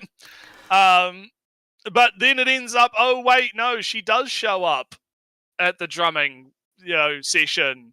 And is like, why are you doing this? Why couldn't you do tea or whatever or whatever else? And she's like, no, drumming is how I can feel free. I can be myself when I'm drumming. Big drumming cool. I love drumming. Yeah. And then our guitar girl is like, I fucking hate you. If you've ever seen that meme from that Chungus guy or whatever, which is like the little kid playing with toys, and it's like a really angry guy who's just like, I fucking hate you. Oh no, I know. I hope you die. Oh no, it's That's like kind of what this is. I like rubbing my stomach or something. That's the thing, right? Yeah, it's like something. Yeah, I like drums. I fucking hate you. Yeah. And so she grabs a guitar, and I assume that this coming episode, we're going to get another jam session happen. So this was more kind of, because last episode was, a little bit of establishment. This is a little bit more establishment. The pace is a little slow right now. Yeah, which I don't. Okay, right? Nah, I am kind of, in the avalanche of shows that I'm watching, this is kind of a weakness. So I might not watch the next episode. Just I'm watching. Well, I will be watching. All right. You at least. The reason that I'm intrigued by this is kind of like the fact that it's not like a K-On! Or a Bochi, right? Because with K-On! And Bochi, it's very much big friendship through music, big lovey-dovey. We, everyone. Bochi, you can overcome your anxiety, make friends, big, stuff, or K-On! Where it's, more chill, right? Comedy kind of stuff. With this, it's a lot more combative, right? It's a lot more, I fucking hate you. I'm going to show you that I'm better than you. Fuck you, posh bitch. It's very, and I like the angle of this, right? I think it's an interesting kind of dynamic for this kind of show, where it's a little bit more, aggressive. And I also think the animation, although like the 3D CG is a little bit jank, I'll admit, I did like, especially in episode 1, the visuals, right? Where you have the thorns and the roses, right? And the description of, she's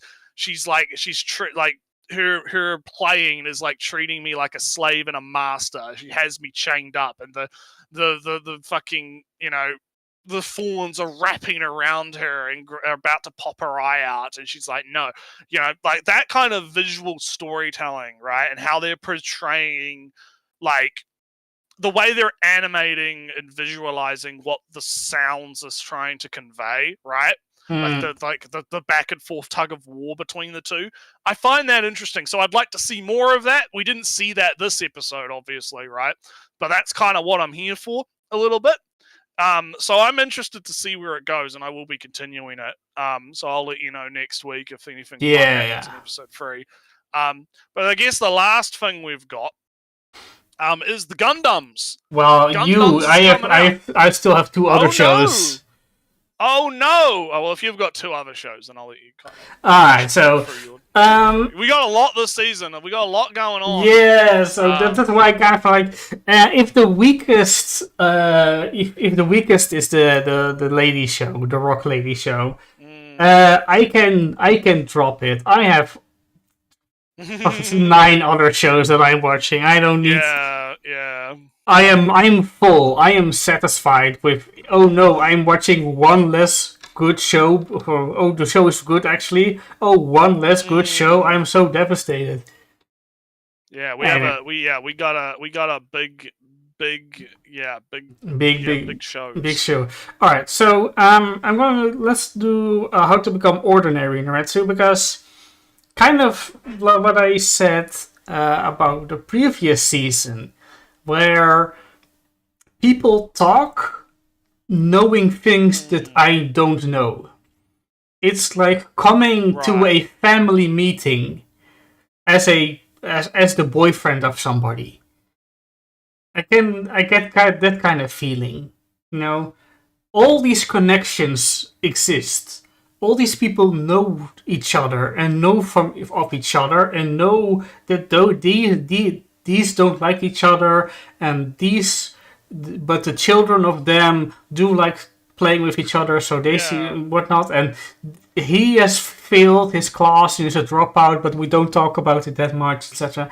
It's all that coming into a new family and seeing everybody talk to each other, but you not knowing what is going on behind every interaction. So our main girl, Osanai, is apparently dating this new boy from the newspaper club who's writing about all these fires. But I keep getting the feeling that she's just playing him for apparently half a year. She is, because, from the previous season, she's a wolf. She will just plan your downfall. She will get you into jail to get for her revenge, so she can get what she wants. And so all these fires happen. They're all small scale. So they're small scale enough to be done by her. And for him to be obsessed by the fires and the patterns and the predicting when next they appear, and she's helping him with writing the articles about predicting where the fires are going to be. Also, they seem somewhat related to the kidnapping of the previous season, where she didn't want the newspaper club to write that she was kidnapped, but she is now the person who is kind of directing the articles about a fire that includes the van in which she was kidnapped. So things are moving, things are going on, and the boy that she's dating apparently he says it doesn't really even feel like dating. He never goes to her place. Every time they meet up, there is a glass pane between them. They can be as close together as they want, but there is always a glass between them. He says it feels like, and I believe that, because she's very. If she doesn't want something, it doesn't happen. And the president of the newspaper club knows that she is involved and doesn't like really that he is writing articles on her behalf, because he would be dragged into whatever she is doing if she is doing anything. A lot of things are happening in that way. There's a lot of unsaid, unspoken things going on. Meanwhile, our main boy is apparently dating this girl for also half a year. And although they are both trying, he is still kind of going through the same motions as he was with Osanai, the main girl. Right. And his new girlfriend calls him out on it somewhat, and he is receptive to the criticism, but he also doesn't really feel. It doesn't seem that he's very emotionally involved in this relationship. Right. So the end of the episode, she asked, "Hey, why did you agree to date me when you didn't even really know who I was?" Well, you seem like a good person. All right, and then she says why she asked somebody out who she knew didn't even know her. All these reasons, blah blah blah blah blah. And she ends the episode of, "So what do you mean by good person?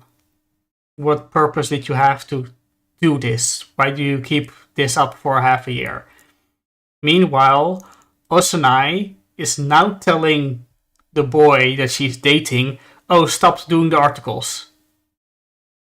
Don't stop your investigations." Basically, why stop the investigation now? It's all kind of things are happening. So that's the How to Become Ordinary is far more a show about these uncovering why the uncle and the twice removed cousin are never in the same room together. That's kind of the mystery. You have to do that by just talking about it, but never asking the question. Until it suddenly clicks and the whole network reveals itself. Good stuff. Good social reading relationship stuff going on. Fun yeah, things. I'll do Apothecary Diaries because that's a far simpler mystery show. Last episode, they were at the baths, and one of the concubines, the youngest concubine, says there's a ghost in the bath. So they're spooky ghost. So Jinji is going to the pavilion where Maumo is working, and they do a little bit of a thing again where the concubine says, where Jinji says, "Hey, I like to have her returned," and then the concubine says, "Oh, sure, I can lend her again." There's a little bit of a difference in language. Like, I want her returned. Sure, you can lend her. And then Jinji does something new, Nrewtsew. He says, "No, I want Mau returned. And this is a secret thing. I will keep her lips shut," as he just, has his finger on her lips. Ooh, physical contact. Explicitly stating ownership. Using her actual name, because he never uses her name. It's always Apothecary and whatnot. Now using her name, something's up. And what's the thing that is up is that his position has to become revealed. So he has to start really pressuring Mao to join his side and get Lacan back in line and get all the positions in place. So he is in deep political maneuvering mode, and he has to really establish kind of ownership and allegiances and all that stuff right now. So he has less time to play these games from, oh yeah, I can lend you, I can borrow you, blah blah blah blah. It's kind of not the time for that anymore for him. So the mystery of what the ghost is not as important as what happens, as the social things that happened during the time. Turns out a big part of the ghost thing was a mirror that is inscribed with a face, and that face is most likely the Lishou's mother who died, and it's kind of now the only thing that she really has. Lishou is one of the head concubines. That she has of her mother, and she's a child and is very attached to things and whatnot, and under a lot of pressure, and she has realized that she's being bullied all the time by her ladies in waiting, or her staff. But she can't fire her or her staff because that would look bad on her, firing all your staff or whatnot. So there's a little bit of social expectations and drama going on and stress for her. Although that is now slightly diffused because one of the former head of Lady in Waiting, who got demoted because she was a bitch to her, and the taster, the poison taster, who got a stern talking to by Mao Mao, is now scared into being nice to Lishou. Is not respected by the former Lady in Waiting, who still says, hey, you are just a taster who is now, Lady in Waiting, Hello Lady in Waiting, in name only. I am still high and mighty and just kind of steal pretty things to dust myself up. Well, Tinchi walks up, says, hey, you have this hairpin. If you do this again, you'll die. That's kind of his message to her. And hopefully she'll get bullied less, but really they're bullying a child. A concubine, yes, but she wasn't there by choice. She was there because the previous emperor was a pedophile, so they just gave her the youngest girl they could, and then through political ploy, she got, and when she wasn't needed, she got sent away, and for political ploy, she's back, and all that stuff, and she's aware that it's all political ploys, but all the stress and whatnot. So she's sad girl, getting bullied, kill them all, get new staff. Jinji, don't let her get bullied. But anyway, that's the end of the episode. All right. Fun times. Not for her, yeah. Yeah, not for her. Anyway, but now Gundam. So Gundam. It's good shit. Yeah. Good shit. It's really good. So I believe there was the movie that came out, and from what I understand, the movie is like the first 2 or 3 episodes like smashed together and recut, because to kind of skip to the end and then work our way back, the post-ending preview of what happened next episode, where it's, here is the alternate history of the UE, right? The original series, almost. The original series, yes, it is. It's the original series. I think it's Universal Century. That's the timeline. So yeah, the whole alt history stuff in the movie that happens in the first 30 minutes of the movie. I mean, I understand. So I understand so things are getting kind of swapped around a little bit, apparently, from what I understand. Yeah, from what I understand, right? The next episode is backstory. If I can compare to Tanya the Evil, right? First episode is middle in the action, middle in the world. Things are happening as the status quo, kind of establishing the status quo. Episode 2 is, how did we get here? I think which I think works better for the show. Because the movie it makes more sense to start with the exposition, because it's like, okay, here is the setting, right? Yeah, For because people that the aren't initiated. Yeah. Because the people who go to the movie are the crazy super fans who know the lore and will go point at the screen and say, "Hey, oh cool, that's Char!" Hell yeah! But we don't know, so we are going to watch the next episode and we're, so that's the guy they are chasing. So okay, so let's rewind a bit and I'm gonna do like a real quick. Here's the TLDR, right? So this is basically an alt timeline of the Universal Century, which is the original Gundam from like the 1960s, right?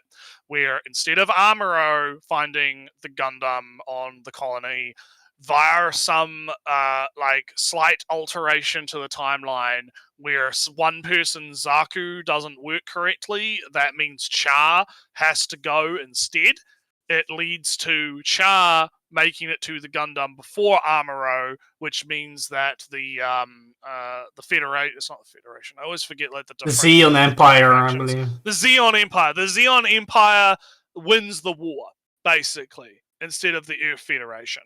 So that's kind of the setup, is the Gundam is in possession of Char, and we kind of do see a little bit of the Gundam in the new look Gundam, because it is a new design. And I believe, who was it? Because I think Lolly was telling me that the Gundam designs are actually done by like a really famous guy who did. I think it's the guy who did like the designs for Eva. Yeah. Like did the mech designs for Eva. So the Gundams look really interesting in this. Like the original, the way they portray the original Gundam is vastly different to how it originally looked. And so, yeah, that's kind of like the TLDR, is we're basically in a what-if scenario, right? Of what if Char got to the Gundam first, Zeon wins the war, what is the aftermath of that? And the setting that we're introduced to in this first episode is, okay, we have a space colony, and on the space colony, there's some strife going on, different factions. The colony is supposed to be independent, so why the Zaku Empire here? Oh, they're chasing down Char. They're chasing down someone they suspect is Char. Why is Char wanted? Well, I guess we'll have to find out. See what happens. And they have a new Gundam called the Gundam QX, or however the fuck. Quax. It's got fucking like 5 U's in it. For some reason. It's fucking weird. I don't know what the fuck's going on there, but the Gundam Quax, they send the Gundam Quax out with the pilot, but it's not activating the special protagonist power doesn't activate because he's not the protagonist. Yeah, he's not the protagonist. Yeah, he doesn't have the special space magic. I'll get into that later. So we then get introduced to our main girl, who is fucking cute, by the way. We are she's red-haired girl supremacy. She's also round. She is. Yeah, she's big. Yeah, very. Yeah, red-haired girl supremacy. Okay, red-haired girl supremacy on this show. She is going to be the waifu of the season, I think. Very cute. So she's on the train, but oh no, someone's getting. She's some girl who has a not Uber Eats. It's totally not Uber Deli Eats. Deli Eats backpack is getting chased by the police. No, and she slams into our red-haired girl. And oh no, my phone! Phone gets big broken in the scuffle. Oh no, that's big bad. And I will actually say one thing, that the production quality of this is fucking amazing. Right? It looks great. The whole show, like, just looks fantastic. The way that when she's like on her phone after it's broken, they like show the reflections in the glass, and the shattered glass, right? Because she's still using her phone even though the screen is cracked, right? And you get to see kind of like the way they kind of animate that is really nice. It looks really good. Pretty much everything in the show looks fucking great. And so she goes to the bathroom. She's like, oh no, my phone. Oh wait, what's this? This thing in my bag. What's this weird thing in my bag? It's the chick that was getting chased with the long I think it's purple here. It's like blue, purpley kind of looking here, isn't it? Yeah, black, It's kind of blue. black here, black, blue. Yeah, she's getting chased by the cops. She put something in my bag. What is it? Oh, it's like a hard drive thing for a Gundam that activates a Gundam's weapons thing. Oh, I suppose that's it's a mobile very suit. illegal. It's maybe a mobile suit because Gundam are the super special things. Oh yeah, mobile suit. Or Zaku, I guess in this case, right? Oh, it's a thing. Oh, that's big illegal. that is illegal. So, oh, it has a tracker on it. Oh, or it has a little thing. Oh, it's that little blinky thing. A little blinky thing. So we're kind of jumping back and forth between our redhead girl going about her day doing her thing, and the ongoing space battle in space to fight possibly Char or a version of Char. Because it is kind of funny because the guy on I believe it's the white base, but the white base has been Zakuified, right? Because they captured the white base along with the Gundam, right? Basically is like there's been plenty of people pretending to be Char, which people were saying is a reference to all the people in other series that have pretended to be Char.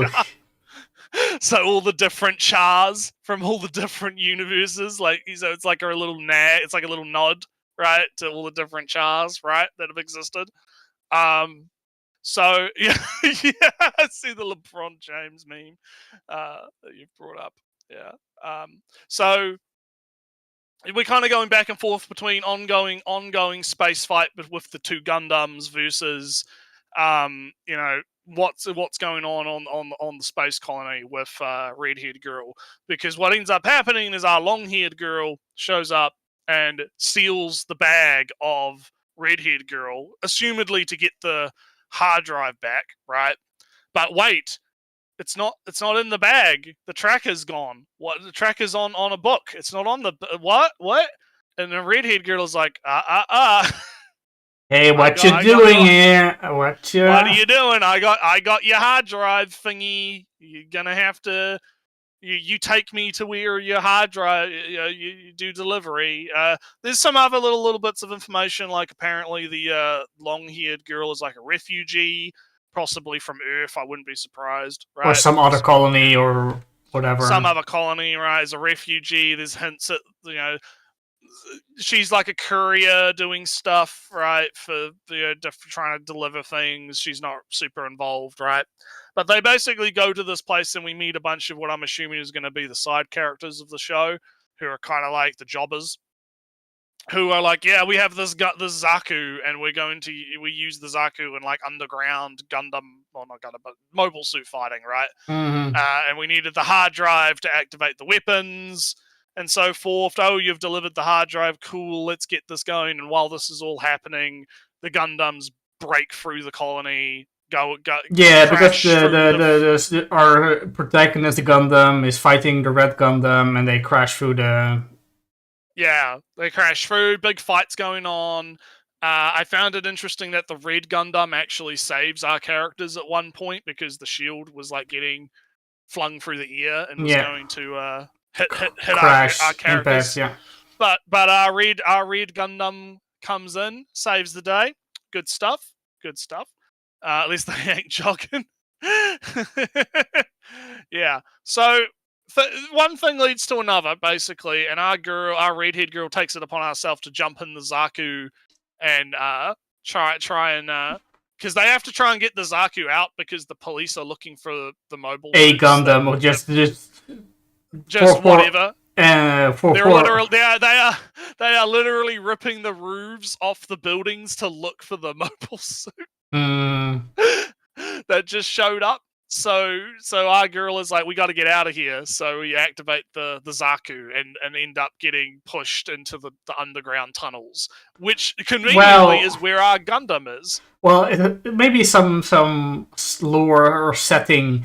They're on I believe, a Van Allen.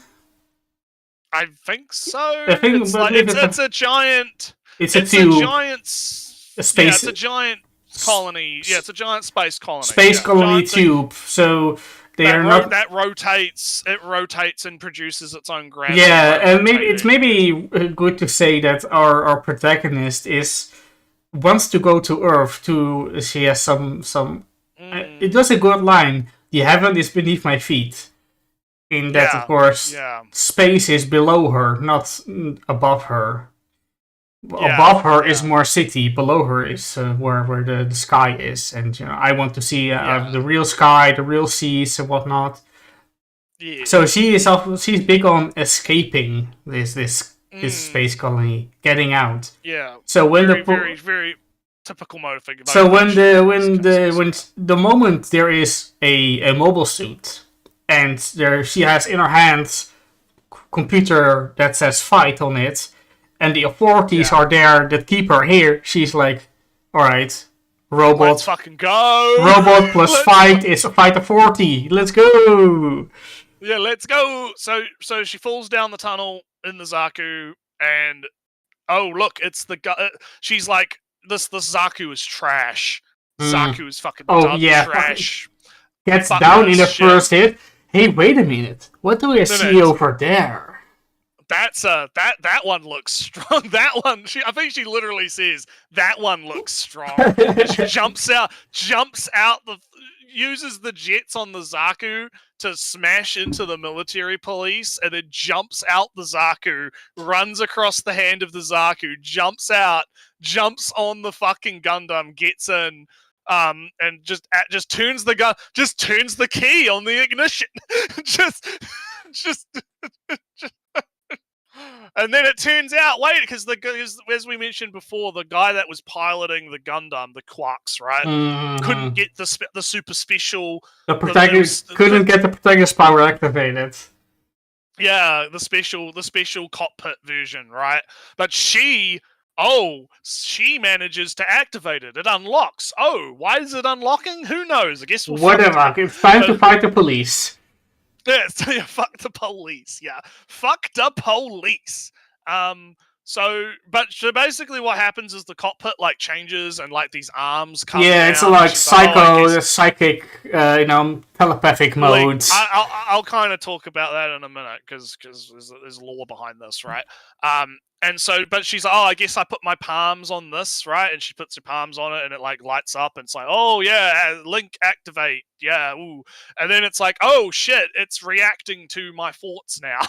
I just have to close my eyes. Vaguely feel like, oh, I want that guy gone, and then I need that weapon.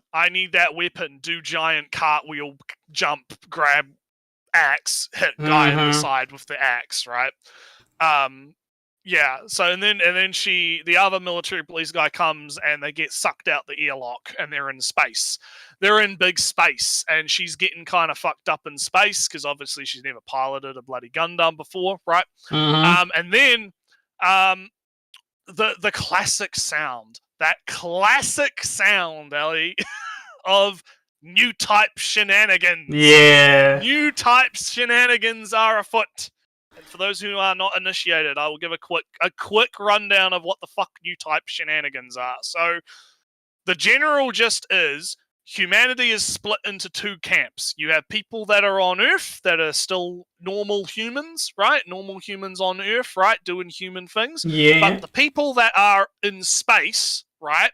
Over generations and generations of humans being on space colonies and in space has caused a genetic mutation to occur to adapt humanity to life in space. And part of this genetic kind of quirk that's shown up is that you have certain people that have developed a psychic link to each other.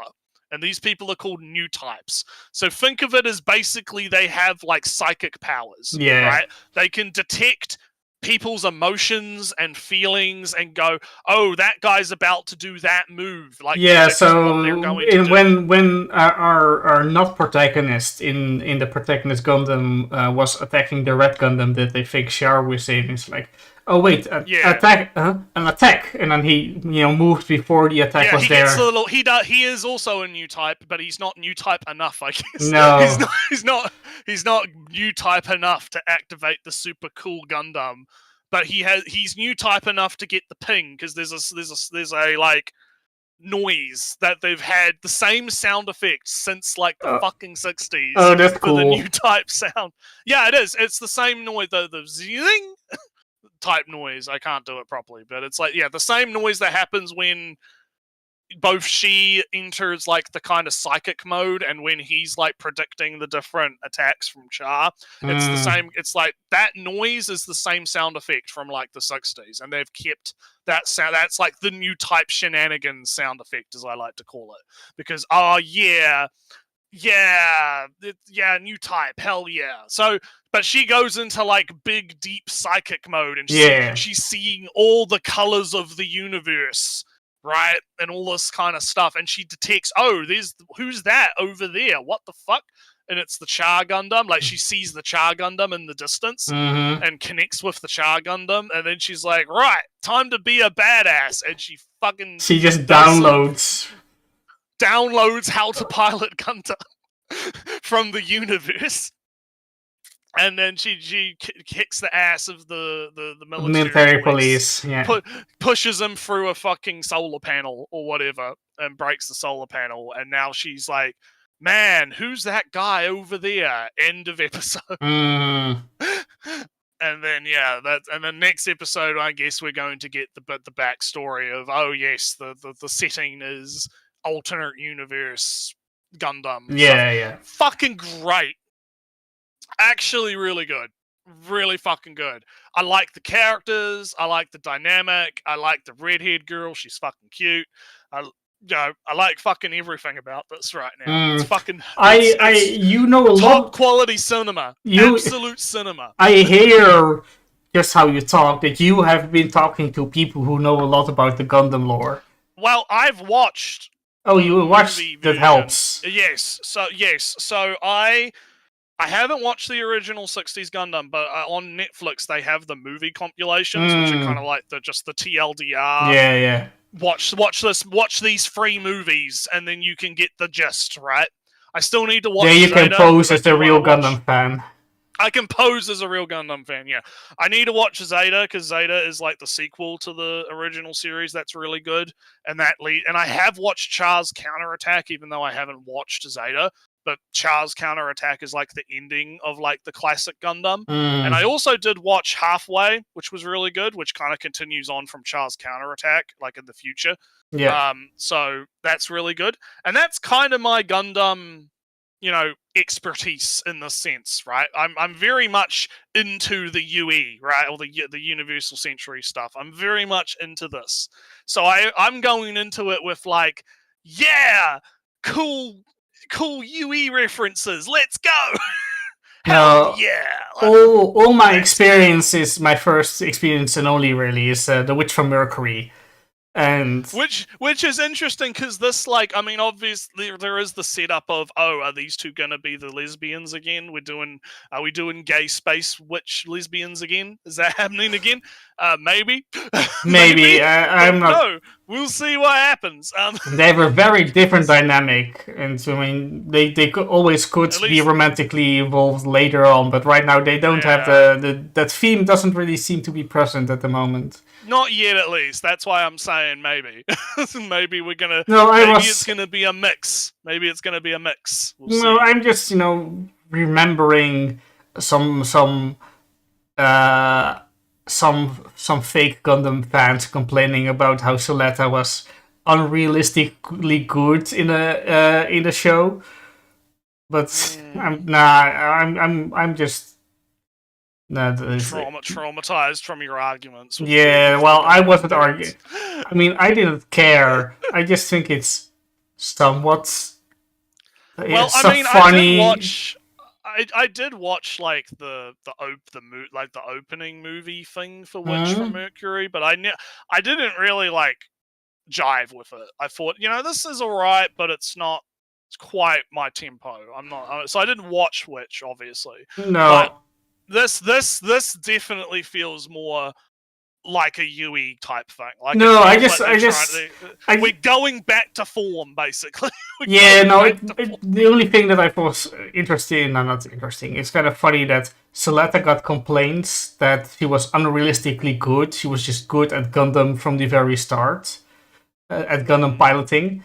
And now we got a protagonist that just downloads being good, and now alright, she's good at Gundam. I don't know if that's actually what happened though. If she just downloaded it from Char, Well- but we'll see how if it gets explained. Yeah. 'Cause, I mean, the way that she's piloting it is basically on instinct because of how like the new control system works. So Yeah, but first she didn't know where to have to put her say- hands, and when she says "I got it," she put her hands in the wrists, and now she apparently pilots it correctly. And you saw all the thrusters aligned, and she got her balance and all that stuff.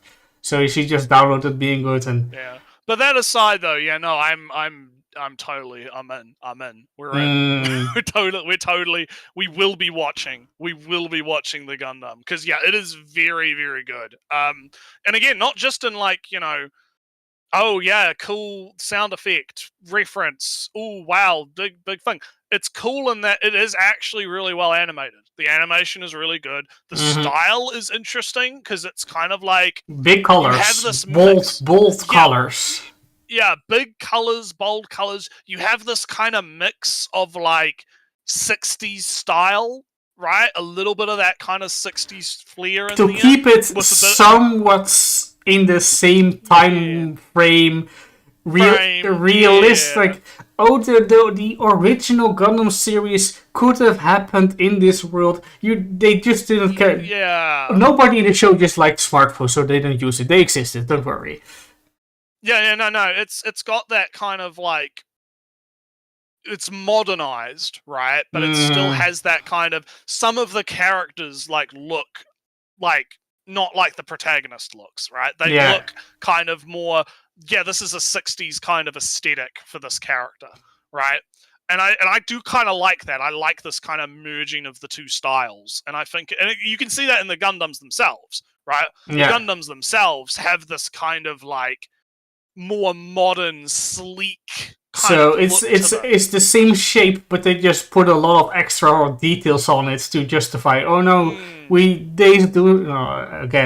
those details always existed. We just didn't draw them or something, like that. Kind of. It's kind of like it's interesting. And again, the mechs are designed by I believe like the Evangelion guy who I think. Don't quote me on that. That's what I heard from. I thought it was a writer, but whatever, doesn't matter. Well, no. Okay, so Hideaki Anno was involved as director and thing for like I think he did the backstory stuff for it. I believe he was involved in that. We don't know exactly how much he's involved with like the rest of the series, but supposedly at least for the episodes where it's the alternate history retelling stuff. Supposedly he was directly involved with that aspect of it.